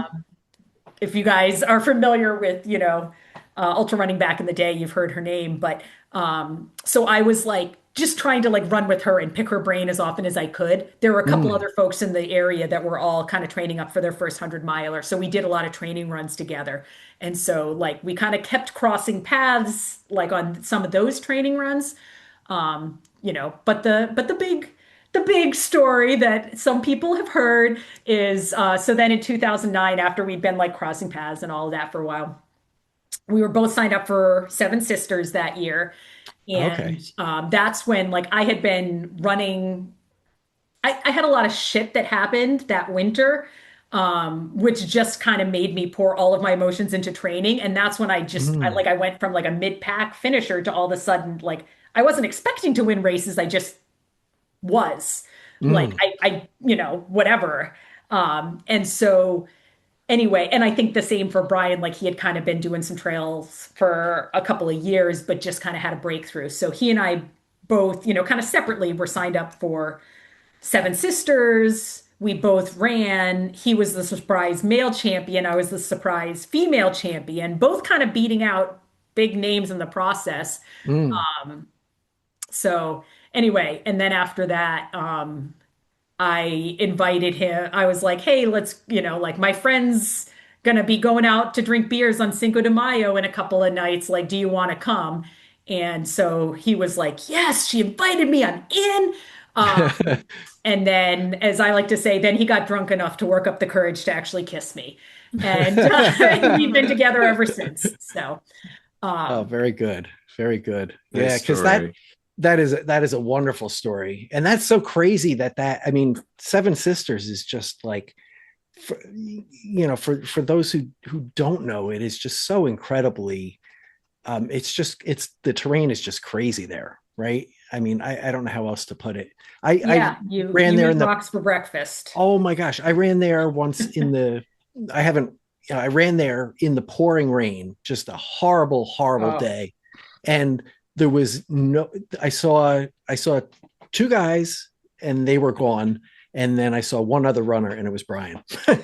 yeah. Yeah.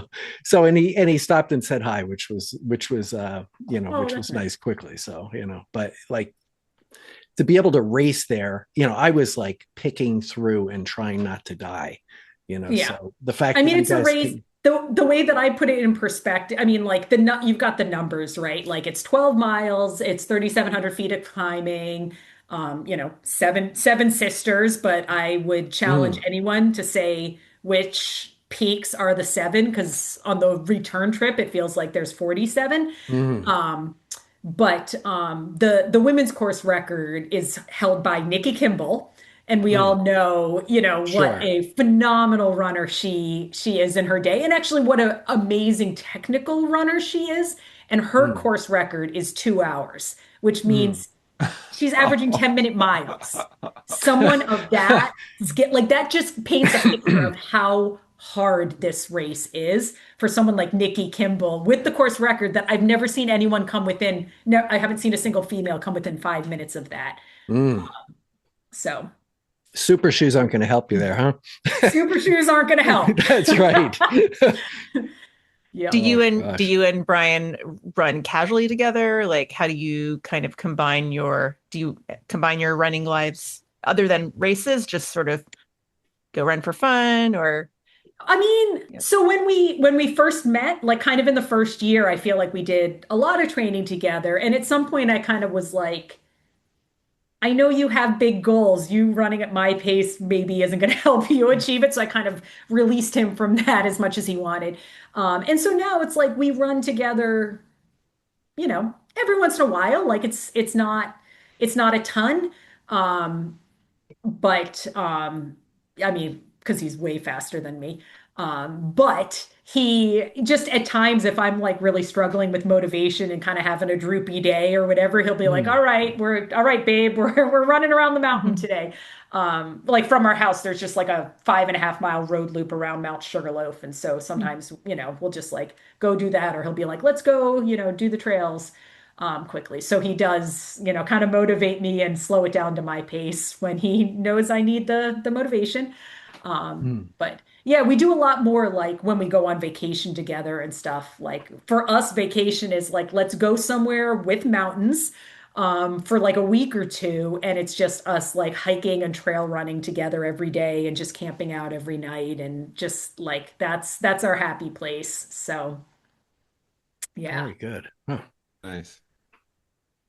Hey Art, What's I'm your going to jump in with a question. Please, yeah, Amy, yeah. I it's you can interpret this question any way you want. But I'm curious if you have some favorite races that you've done, or just something comes to mind about particular races that are sort of stick in your mind. You could do a New England section and a non-New England section if you wanted to.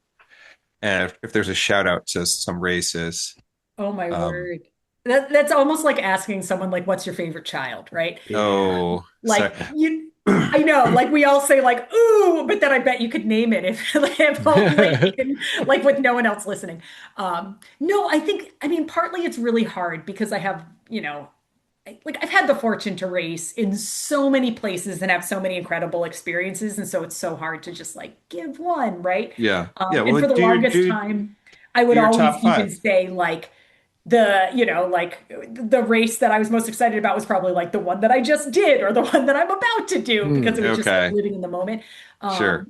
But like, I mean, I've had the opportunity to do like Western States and UTMB and some of those, like these iconic races. And certainly like they lived up to the hype and were Oh, did just they? incredible Yeah. opportunities, incredible experiences to run.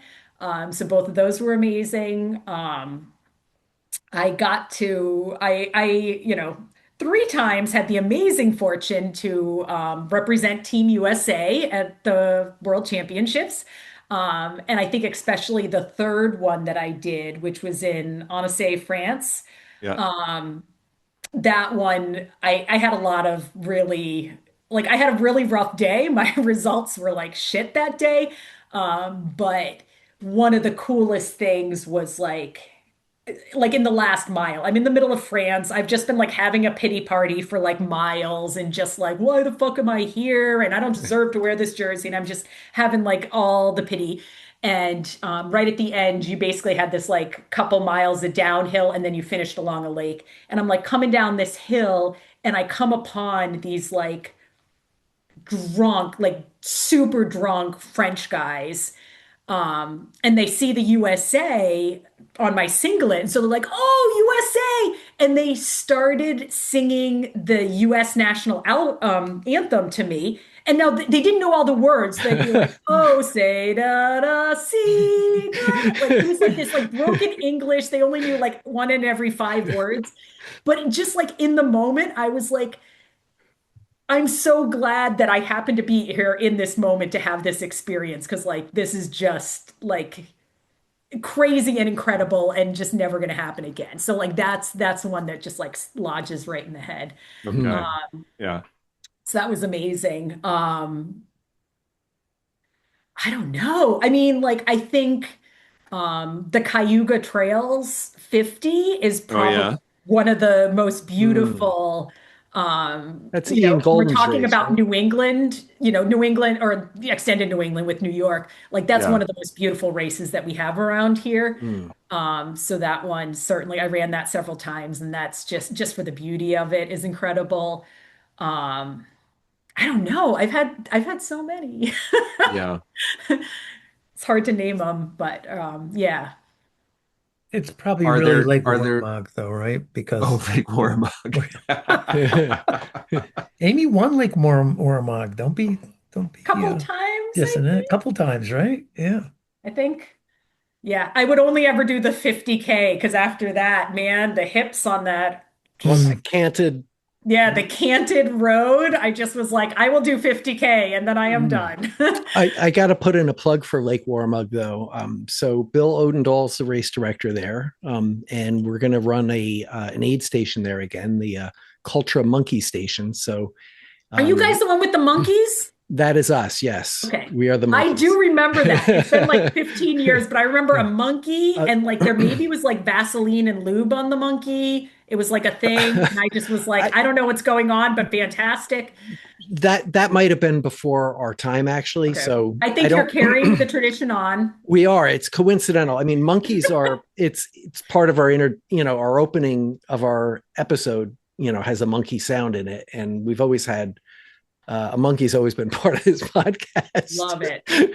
um, but yeah, we're gonna have an aid station there. So if anybody wants to, just go to Ultra Sign Up and sign up to volunteer. So also, I'll be hanging out with Josh this year, right at Vermont 100, and Hopefully. Yeah. going over to Camp 10 Bear too. So Josh, are you running or are you I'm running this year again, my second time.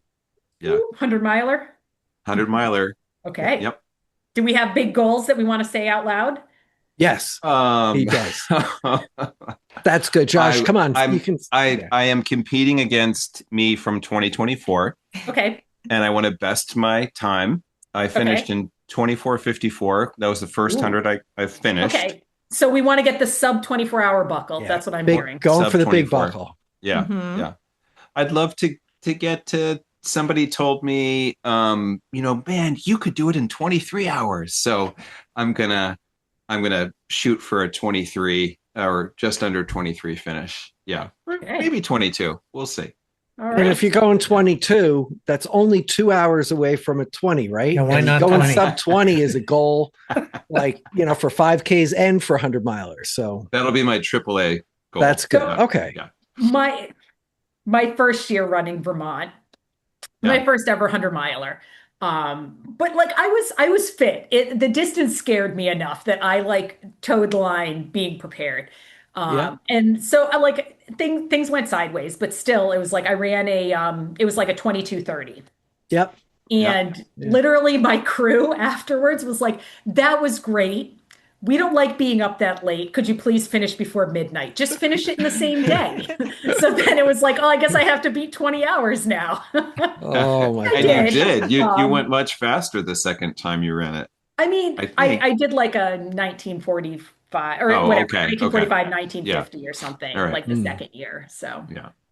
but yeah, my crew, they say that was for them. Like it wasn't about Oh, me. It was about them having a comfortable experience. that's why it's always tricky to have a crew, right? Because like when the shit goes sideways, like you can't care about your crew that much. Otherwise, it's like it's just not fair to my crew, to my, Yeah. to my wife. I gotta like I think I don't want her to like ruin, I don't want to ruin her whole night by making her stay up. It's only, I think stopping is You know what's the worse than honorable that thing to though?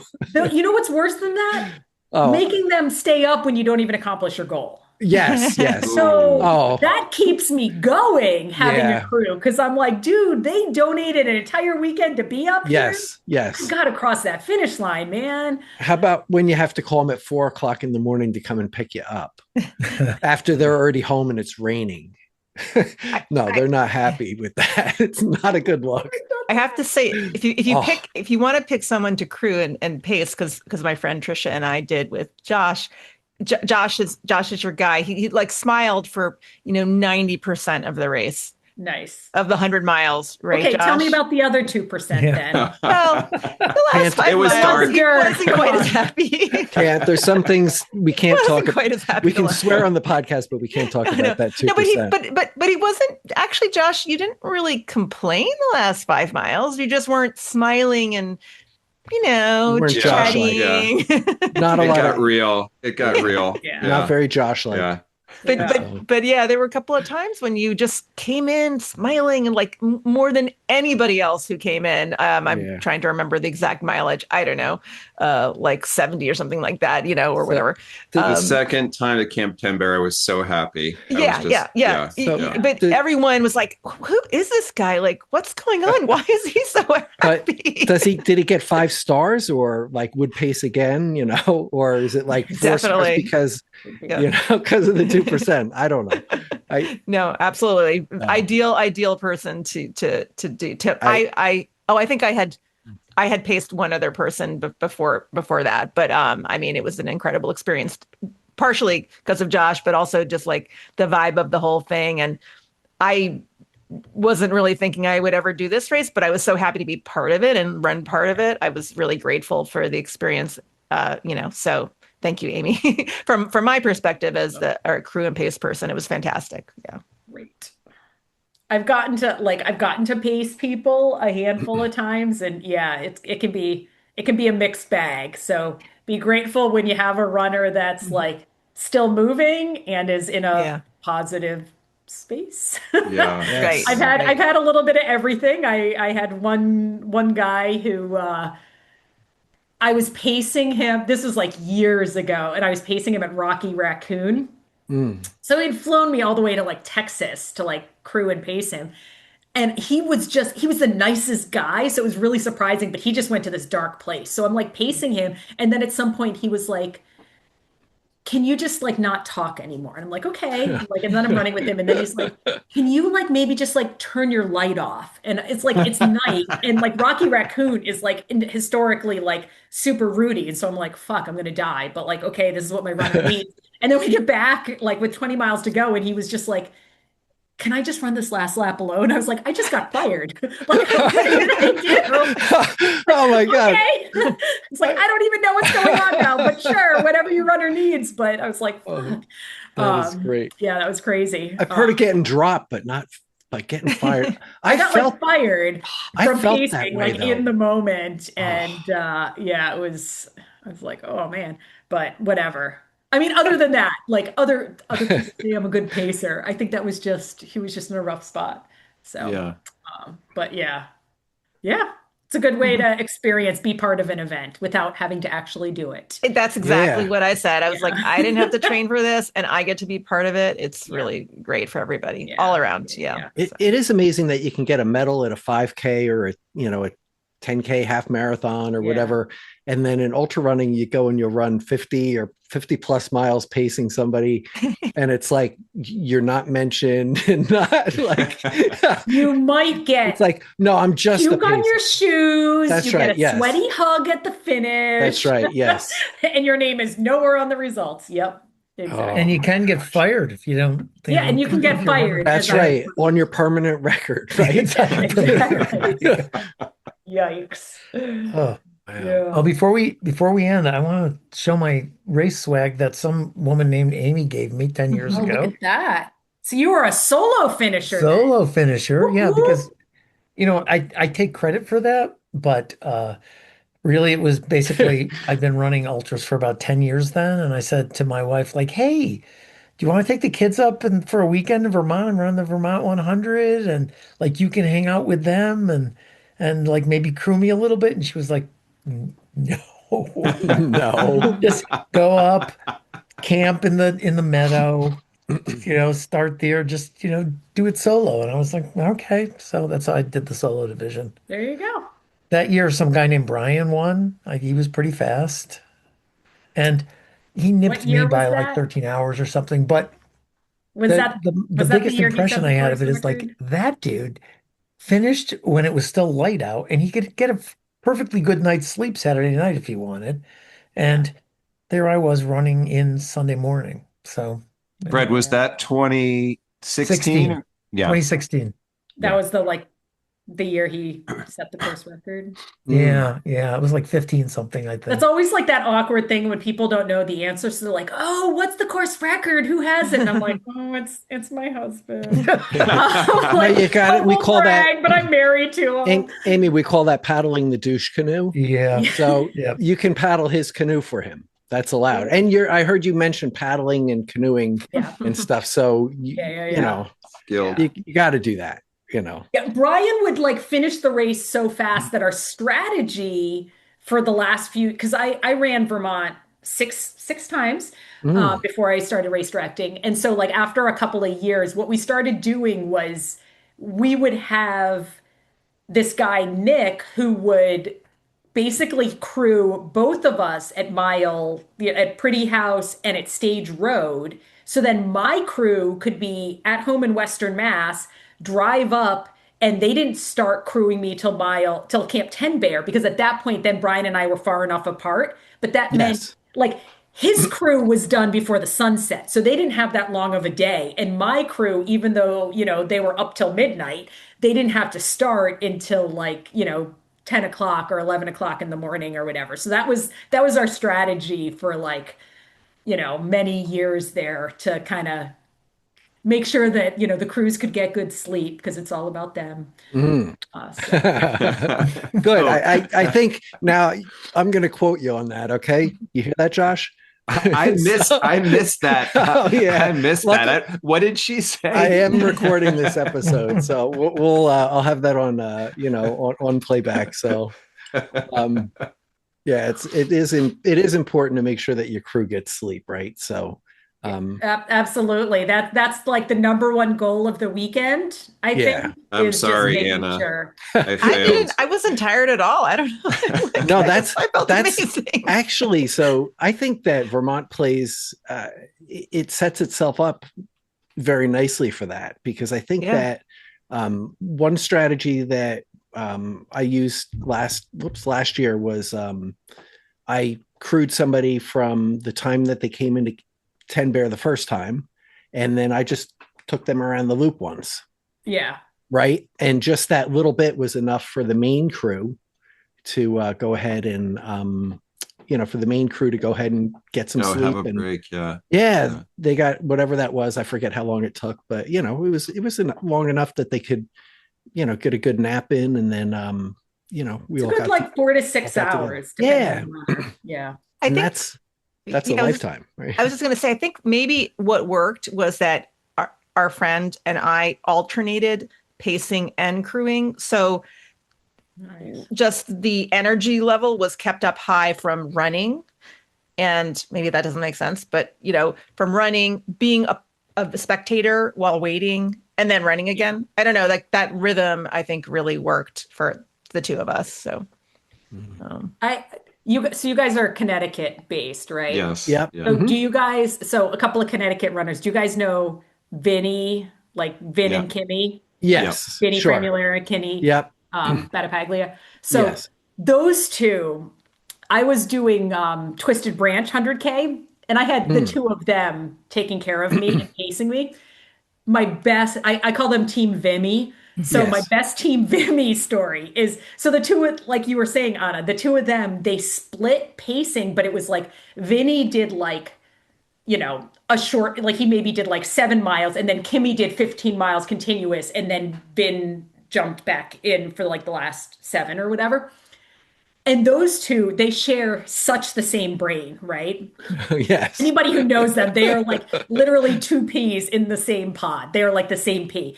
And so Vin sat there and like he's entertaining me. So he just starts telling me like story after story after Oh story, yeah, yeah. right? So he entertains me for 7 miles. And then I pick up Kimmy and she starts telling me it was like verbatim the same stories in order. Like you'd think that they had rehearsed, except they hadn't.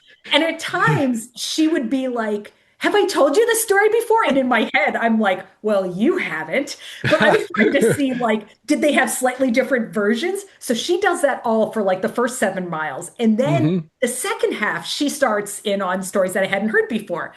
Then I pick up Vin for the last stretch. Lo and behold, it's as if he picks up right where he left off. And then I'm hearing the whole second half of this reel, like the Team Vimy reel, for the whole. I was that was my entertainment for like that whole time that they were pacing me was just like they didn't realize that they're so similar that the same stories came out of them, telling it in the same way, the same perspective, the same it was amazing. that's very that funny. is something. Oh my gosh. Yeah. He's great with one-liners too. Yes. Like Yeah. doing looped races, Yeah. like what was it? Like hamster wheel or something like that. He's just like Yeah. will hit you with one like again and again. We also Yeah. like in that race, I was finishing like just as the sun was setting. And I think at the Mm. last aid station, they were like, oh, do you think you maybe need the headlamp? And I'm kind of notorious for this. I'm like, fuck you. You don't have confidence that I'm going to finish before the sun sets? Like, Yeah, yeah. come on, have faith. And so like I of course didn't take my headlamp and we're finishing and it's pretty dense trees until you just pop out. And like the last miles were Yeah. just And they went on technical forever. and And so like we're running this last like mile or so and all of a sudden I hear Vin like coaching, like come on man, we can do this. And I'm like, are you talking to me or are you talking to yourself right now? Like who is this encouragement for? And he was like, no, that was for me. But like, yeah, go Amy. Like, oh my it's God, Vin. Like it was oh God. They're such a oh riot. They were amazing though. yes. Oh my So gosh. good. Wow. Yeah.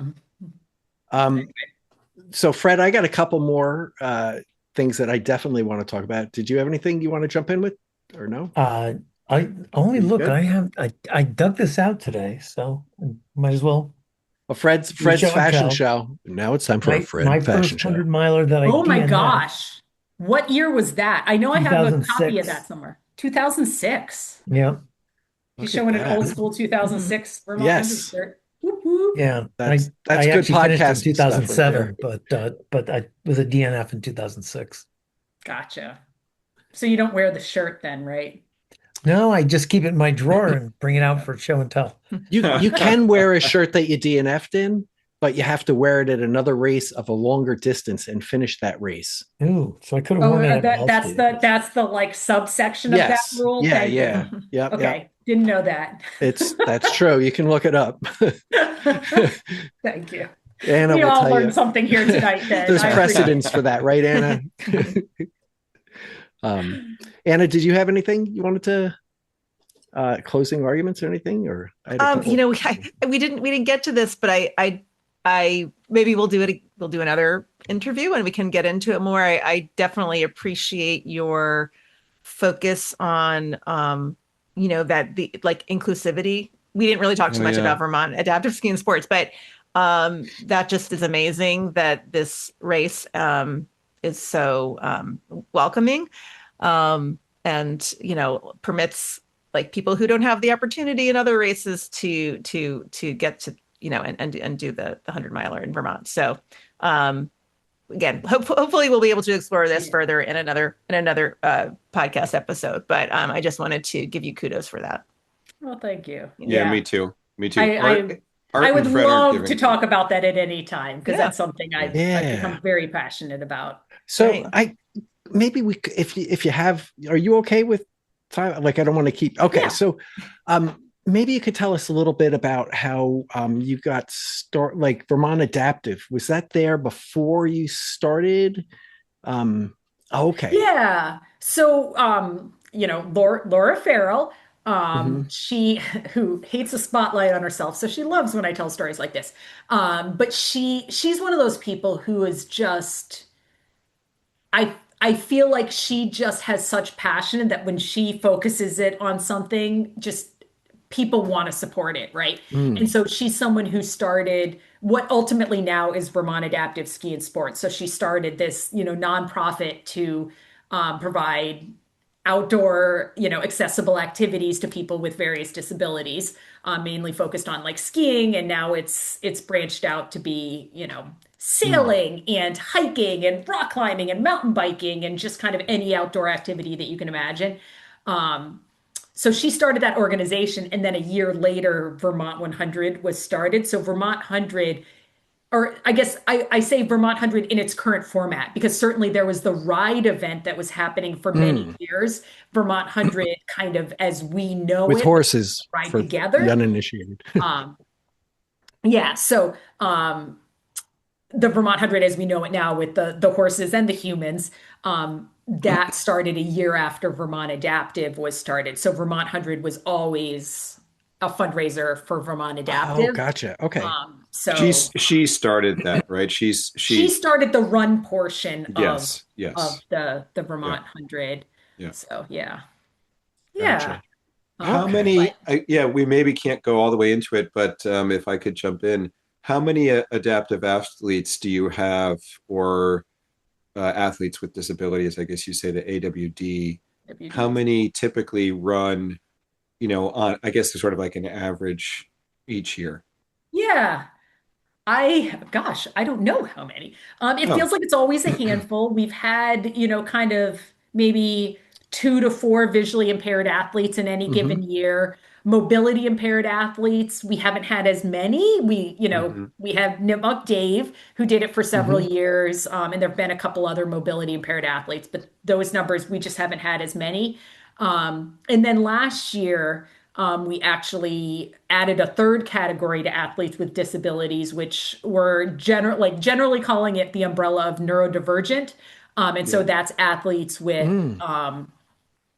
autism or PTSD or traumatic brain injury, or just kind of a whole host of things where cognitively, mentally, they may just need different support, or kind of a different accommodations throughout the race because of that. And so last year was the first year, so it's kind of hard to say that adding that Sure, different sure, sure. designation. Yeah. I think we had 3 neurodivergent athletes, 3 or 4 last year, and I think we have another handful signed up this year as well. And some of them, like the thing that kind of warms my heart was some of them were athletes that have run Vermont 100 several times. And this is the Mm. same with visually impaired athletes. Like there are some people who Like Kyle have, and like need this hmm. additional support, or at least can benefit from Mm. this additional support. Hmm.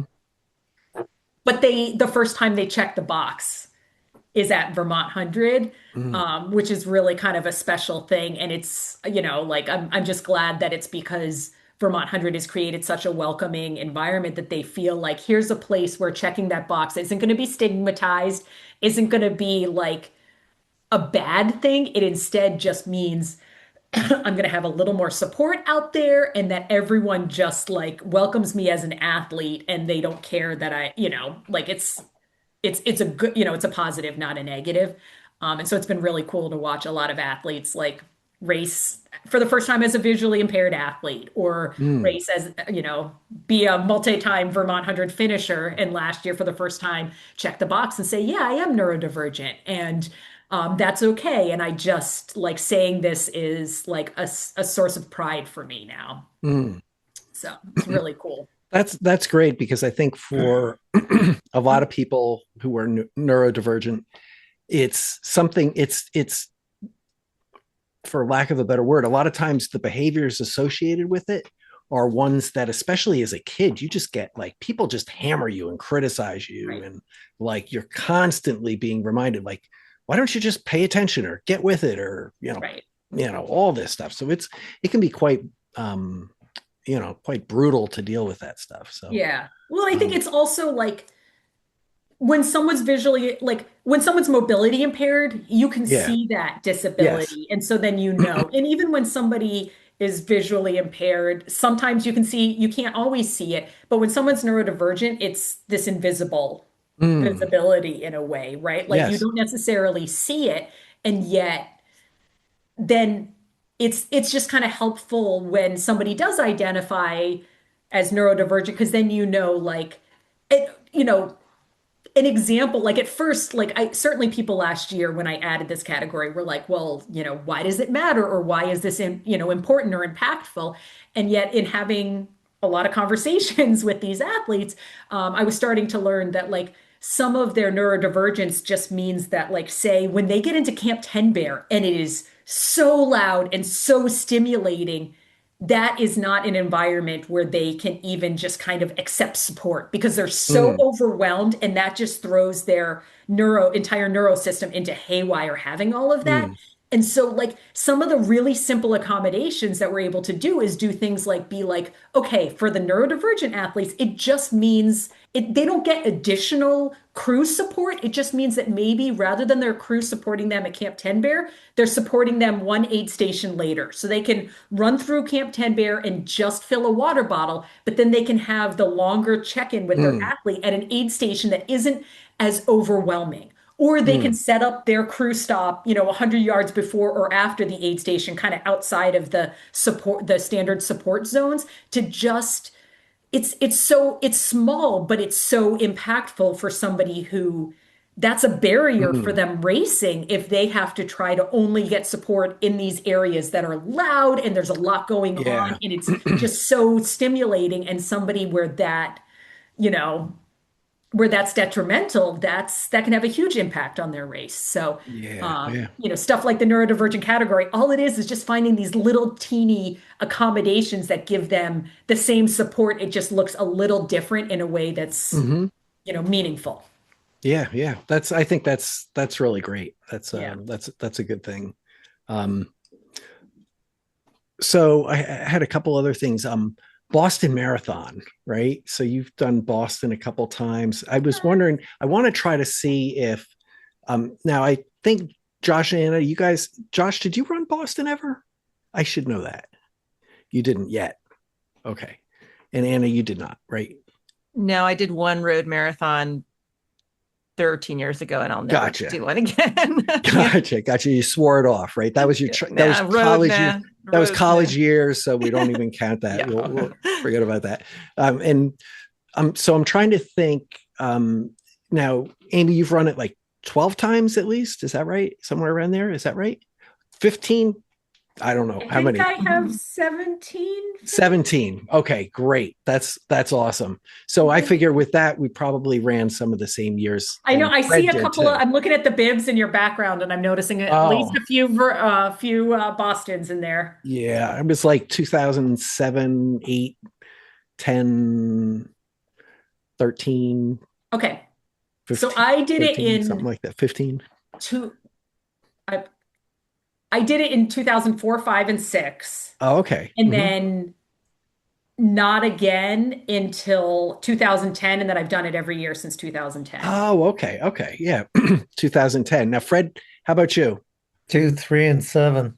2, 3, and 7. Ah, So okay. Okay, just so the is years I that think Amy my didn't first run. year, 2004, that was the like super hot year, or was that 2003?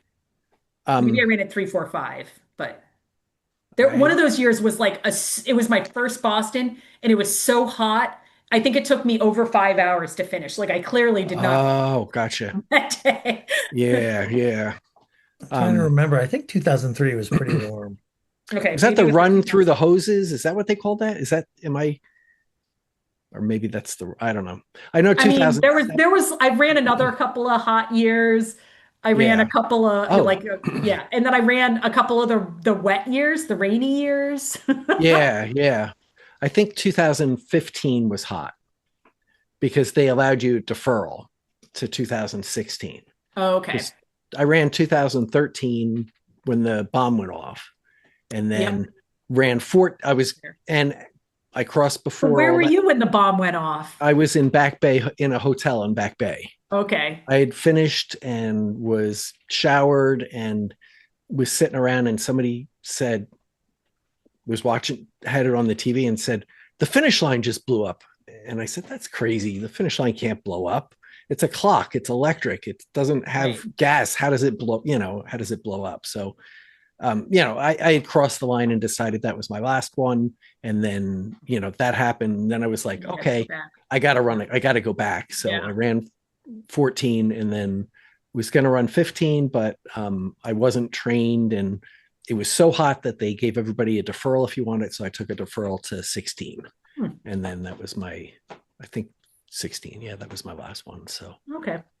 Yeah. So a few but years we were going out. yeah, I read your, I read a blog post of yours about your run in 2018, which was the rainy year, right? The year that Des Okay. won. Yeah. And it was just, I I don't even thought, know what I said in the blog, but go ahead. well, I think you said that you were running it and it was kind of cold and it was just kind of miserable, but you were just high-fiving and having a good time and not looking at your watch and not worrying about it. And that all of a sudden running into a headwind and you all of a sudden found yourself at the top of Heartbreak Hill, at the end of the hills there, and were able to pour it on and just run happy and fast and PR'd without trying. Yeah. I mean, that's my marathon PR. Okay, very good. Yeah. And I Yeah. think like what my memory is, it's interesting because like when I was writing blog posts or whatever, I was, in a raw state. And so, I'm sure Yeah. whatever, but like my memory now of that was like it was just like so cold and I just was like, this is not the day to have an amazing day. So I'm just gonna like kind of run and try and soak up the energy, high five as many people as I can, Mhm. not have it be about anything else, and just kind of you know, I remember just like kind of running the whole way and then maybe like a mile. And like every once in a while I was looking at the clocks, but because you don't know when they started and what Yes. wave, Your like it kind wave. of didn't make sense to me at all. Hmm. And then with like a mile to go, looking at my watch and being like, oh, I guess I could maybe PR if I Yeah. anything Yeah. wrong here. But it didn't really occur to me until like right at the end. And then afterwards, when I looked back at my mile splits, it was like every single mile split was like plus or minus like 10 seconds. Like somehow I had Yeah. run this amazingly even race the whole time Mhm. without looking at my watch at all. But Wow. That's cool. yeah. That's great. And This that's a past year, when I was running Boston, I had the Mhm. amazing experience of as we were lining up, I happened to run into Andrew Novis, who is also, a 10-time Vermont 100 finisher, and Mhm. he lives in Boston, but he's a local, trail runner, ultra runner. So I happened to run into him before the race even started. And for years, we'd always been like, "Oh, you're like one corral in front of me, one corral behind me." We're Yeah, always yeah, like, "Oh, we're yeah. going to see each other," and we would never see each other until I was like passing him at mile like 25. So this year, I was like, "Oh my gosh, we get to start together." And so we ran together the first like 3 miles. And he was kind of running a little hotter than I wanted. So at some point I Mhm. was like, I'm just going to settle into my own pace. And like he took off. And so, but it was really just like special to be like, I ran into a friend of mine and I got to like start my Boston Yeah. day with this friend. And then first of all, I passed him at mile 20 and he was dying. I like threw a gel at him and was like, come Oh. on, let's go. And then, Yeah. passed him. But then I'm like coming into the finishing stretch and I literally over my shoulder just hear like, come on, Amy. And it was a friend of mine who I used to train with out in Western Mass who moved to Colorado like 3 or 4 years ago. Hmm. Liz Learman, who happened to be out running Boston and was like passing me right as I was finishing. So it just felt like this beautiful day where I was like, I got to start with a friend, I got to finish with a friend. Neither of them planned. Like what a poetic day, right? Very good. Yeah. As large It's as this world is, it's also like the running community and the trail running community is yeah. really small. I've met people, friends, people that I'm friends with. Tony Bonanno and I met during the Oh, Boston Marathon. I don't yeah. know if you probably know Tony just Yep. from Pretty House and from other, Yep. a million other things with the Yep. Schnips at Striders. So yeah, so it's always, it is a magical, that's another magical place for the roads at Yes. least, right? So Yeah. Well, um especially when you're in something as big as like Boston, I feel like us trail runners find each other. So if there's yes. anyone out there wearing a Vermont 100 shirt, I will see them. Yeah. I see John Giesler out there every year. Yes. Have Yeah. Andy Yeah. Novus every year. Yeah. You Tell us know, about like there's, John. Tell us about John. Like oh, what's he been like to the community there? oh my gosh. I mean, John, he'll never admit what a legend he is, but he is a Mm, legend. So he has, I think, I think he has 29 finishes, which is kind of heartbreaking. mm, He has 29 finishes at Vermont 100. So he missed the first 2 years of the Vermont 100 because he didn't know about it. hmm And then from the third year on, he has been there every single year. And the only other 2 years he missed was when he was on the US 24-hour team and the World Championships happened to be at the same time as the Vermont 100. So other than mm, those 2 years, he's been there every year since the third edition. And I actually first met him the first year I was running Vermont, and he I think he was just kind of like really struggling towards the end. My crew was like, "Oh, he came into an aid station. He was using a handheld flashlight. His batteries were dead. We gave him a bunch of your spare batteries so that he could like finish." I just remember passing him like right before I finished. And I didn't really know who he was. He was just like the guy with the, bandana and the yep. shaggy, gray ponytail or whatever. Um, but then, as you come back year after year, you hear the stories of like he's finished as high as second place in Vermont. He's got a whole bunch of like top five finishes, back in his day. And he still Mm, continues to show up every year. So he's just this complete legend and totally humble about all of these things. And last year, I mean, I don't know. I'm almost like, do I talk about this or not? But last year was the first time he was at Vermont and he's getting older. His body's breaking down. If you watch him run, it's a little painful to watch at this point because I think hmm he has a lot of back pain and, just the miles have taken a toll on his body. mm, And so last year, I spent a little bit of time with him early on in the race because I was out there guiding a visually impaired runner off the start. Um, mm. who, P.S. She set the visually impaired female course record in the 100 mile last year. Whoop, whoop. Oh, all That right. was Allison Roy. She'll be back this year, sub 24. She's with you, Josh. She's going to do sub 24 this year. Mm, All right. Look for her. Look for her. I'll be guiding Yeah. her off the start so you can see us, spend some Okay. time with us the first 15. Yeah. But anyway, so like, but we saw John there early on, and you could again, you can tell the miles have taken a toll on his body. Um, and this year at Vermont, it was the first time apparently that he's ever DNF'd a race. And he was going for his the 30th. first time? First time. Wow. And he was talking about how now at this point with where his body is and his health and all of that, he was saying how like he's been doing more and more timed races because like there is no Mm, DNF, there is no missing a cutoff.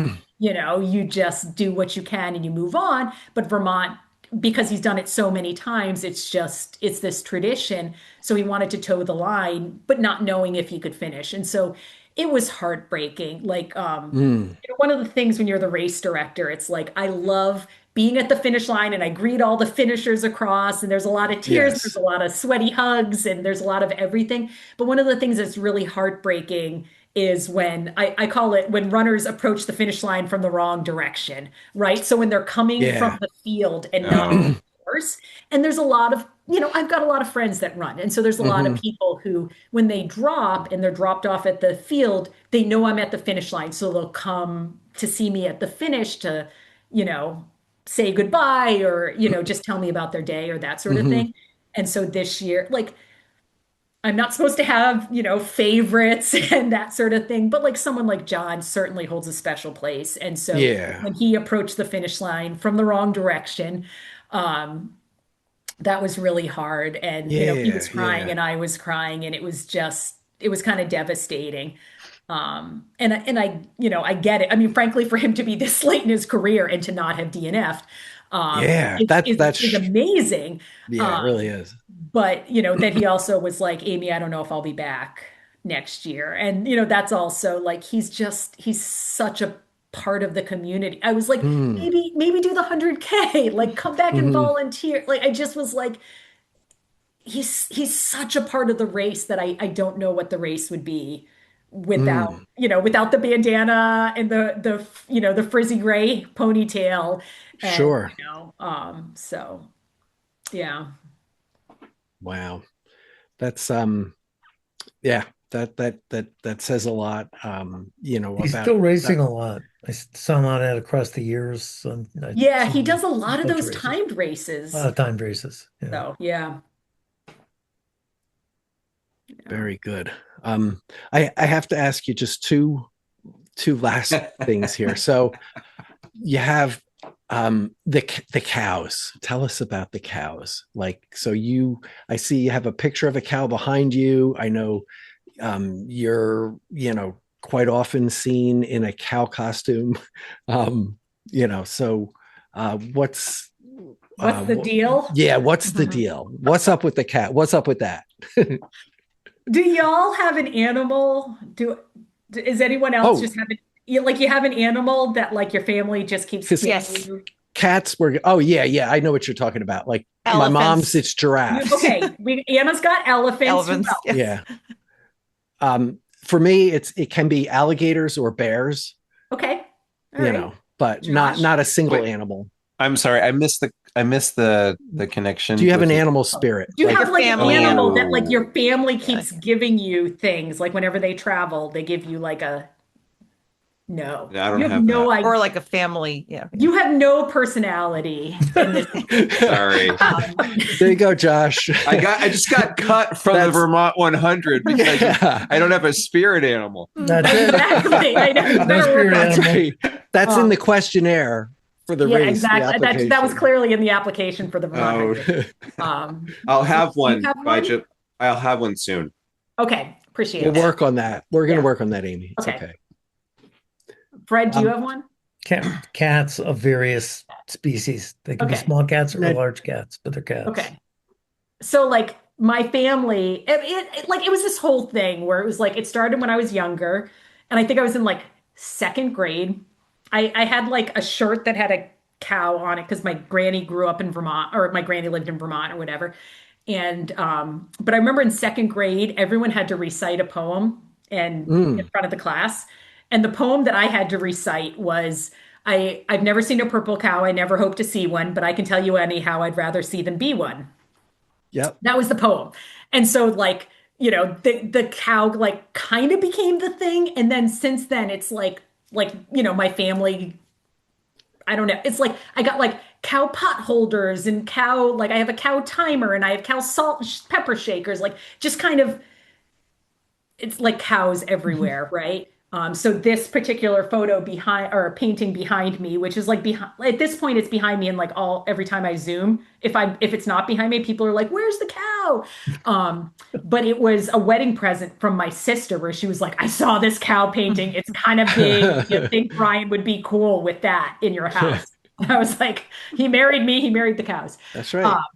so it like, yeah, it became a thing. So like the cow onesie was some local folks in the community gave it to me as like a congratulations when it was the 5th year of the Chesterfield Gorge race. And so they were Mm, like, because that was the first race that I started from like conception to working through all the permitting to making Oh, it a okay. reality.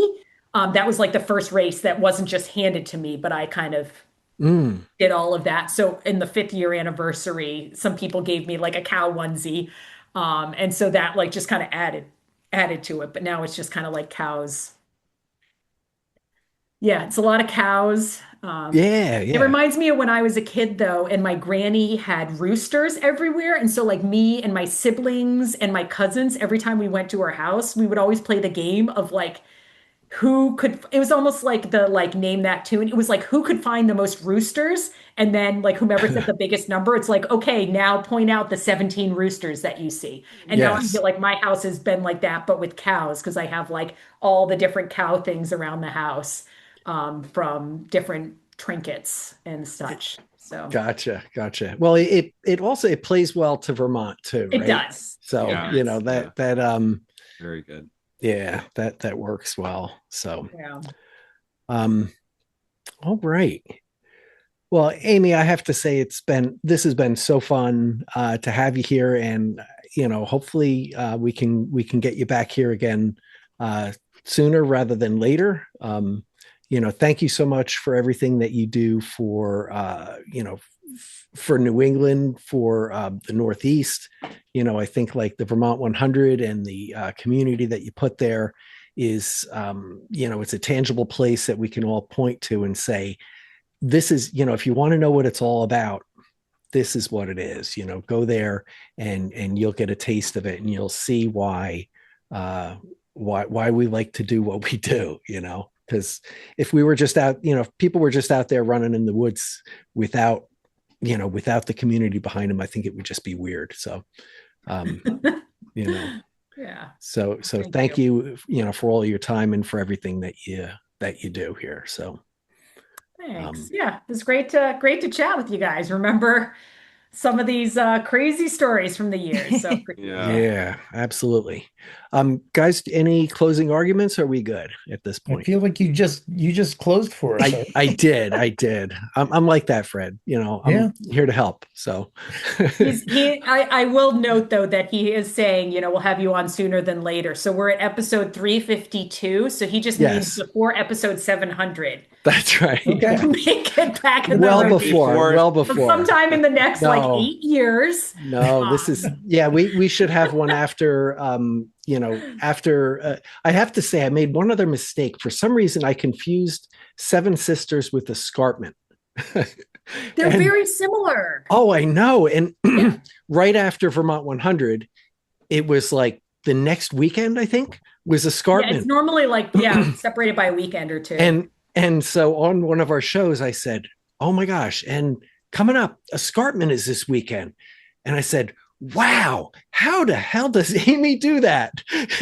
How does she put on another race just a week after Vermont 100? And Doesn't. That's how she does it. that was the answer. Yeah, The like answer I is I got don't. one of our listeners called me up and said, I think it was uh, Brian Vanderheiden from Steep Endurance called me up and said, "Hey, Art, Yeah. by the way, that's Dick Vincent, you know, forever." So, um, well, Amy, yeah. So thank you again. To all of our listeners out there, if you've made it this far, of course, seek professional help. And we will see you all in a mile. Mile Mile and a and a half. half. Yeah. All right.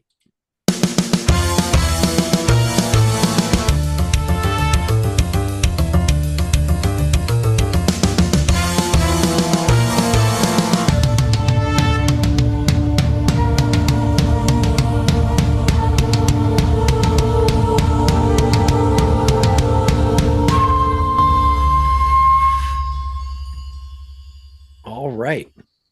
So the first year when I DNF'd, Dean Karnazes won the race. Okay. That's how far back I go. That's how far back it was. Yeah, I He, do he know was that he he's was the somewhere big on thing the. then, because he had just published Ultramarathon Man, and everybody was loving on him for a little bit. He's he's actually a really nice guy. That's so I That's hear. that's what I hear consistently across the Yeah, board. Like everybody who's met him. yeah, yeah. But he's what? No, everybody who's met him, but for some reason, like Everybody who's met him thinks he's a great guy. Yeah, no, I think he's a in really person. nice guy. I just kind of feel like he maybe was because of marketing and because of what it meant to make a living as a trail runner, he had to. Paddle the douche canoe too much. Yeah, exactly. He had to do it. Yeah. Well, way better put than I was going to say. Like, I think Yeah. he Kind of got a a lot rep. of stunt you know. stuff that just isn't, Yes. it isn't what this community is about. But I also Yeah. get, like, if this is what he's trying to do, unfortunately, that was just what he had to. Yeah.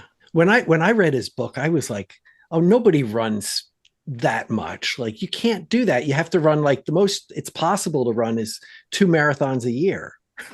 You know, I didn't know. So I bought his, or I didn't buy his book. I got his book because when I signed up for Seven Sisters, this is so embarrassing. You should have gotten this on the podcast. It's on. We're still recording here. Oh my God. This will go This in. is It's like okay. so Off the record. embarrassing, but we're gonna go Yeah. there, right? Yeah. So I Bonus content. I know. I signed up for Seven Sisters as like my first ever trail race. Had no idea what I was doing. And so then I went to a local EMS store to buy trail shoes, which is like that's embarrassing in and of itself. And then they had a special where if you bought trail shoes, you got a free copy of Ultramarathon Man. So that's how I ended up with Ultramarathon Man. Nice. Book. There you go. Oh. Which is just like, I'm just like, this is like, I just get more and more embarrassed the more I tell the story, but it's whatever. This is my reality. And so then I read the book and was like, oh my gosh, I'm such a slacker. I need to do more, right? So I run Seven Sisters and I kind of put it in the back of my head, like, oh, I'm going to run an ultra at some point, right? And so then like years and years and years later, or like a handful of years later or whatever, I'm doing the Reach the Beach relay, if you guys remember that. Sure, yeah.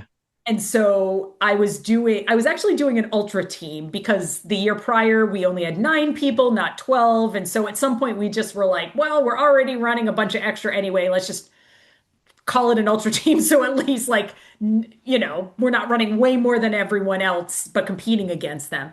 And so we had a runner drop out last minute. I needed to get someone else to run. And so I totally manipulated the situation. I went up to this guy that I didn't really know that well, but he had a marathon hat on. He was like a coworker that had just started.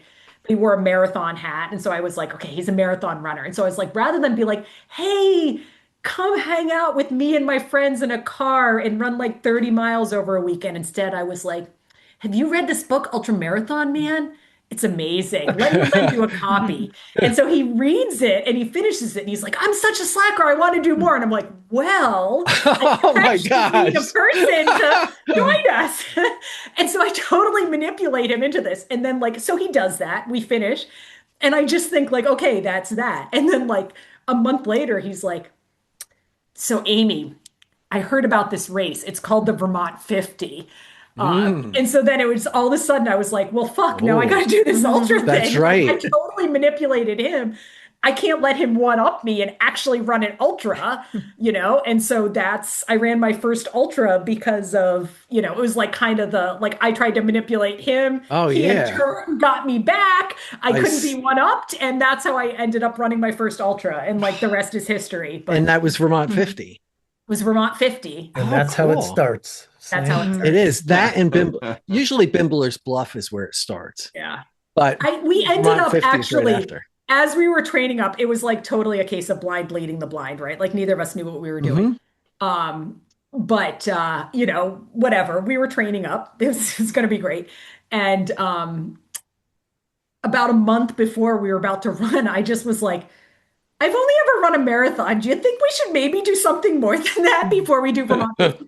And so we actually ended up running Green Lakes 50K. So that was technically my first ultra was at Green Lakes, but it was en route to Vermont 50 Yeah. miler. That was like the goal. And Yes. so, but Green Lakes was technically the first one a month before Vermont 50, which we both finished, not in fast times, but whatever, we finished. did it. And, and then we Jeez. had the inevitable, you finish, and then you're like, that was horrible. But I Yes. could have run faster if only. And then Yes. you're hooked. and you're Yeah. searching for the next one. And, Oh my gosh. Yeah. Vermont 50, that was my first 50 miler. And Yeah. I only had 150K before that. So, Yeah. you know, I got to get back there. Yeah. It's a fun one. Or It if is. not, come volunteer. Yeah. You know what? I should. I'm retired now, so I can do these There things. you go. So, I'm the volunteer coordinator at that race, so oh, please come you are. volunteer for Okay. me. Yeah. Okay. Maybe I'll check the calendar there. I just hit my wife up with a whole bunch of them. So, Yes. so excellent. Amy, thanks again so much. Yeah. This was a lot of fun. So, Yeah. Thank Yeah, it was you. great to chat. Yeah, thank you, This is Amy. great. Huge. Thanks for tuning in. Remember, Cultra is 112% listener supported through Patreon. No ads, no sponsors, so you'll never hear us trying to sell you a subscription to Canadian Trail, Fishing Magazine, Pheasant Tin Rash Cream, or anything like that. Patreon helps keep us running, makes you podcasts famous, and lets us know who's actually out there listening. Plus, it helps us feed the monkey, and monkey's hungry. Not ready for Patreon, that sucks, but okay. You can also subscribe to the show wherever you listen, and then the episodes will be automatically queued up for you. Also, be sure to thank our podcast famous Patreons. When you meet them, then don't forget to join the Cultra Trail Running Podcast Facebook fan page to help us keep up with your jackassing around and paddle your douche canoe. Leave us a review and we'll read it on the air. Every single one. Thanks again for hanging with us. If you made it this far, seek professional help, and we'll see you all in a mile and a half!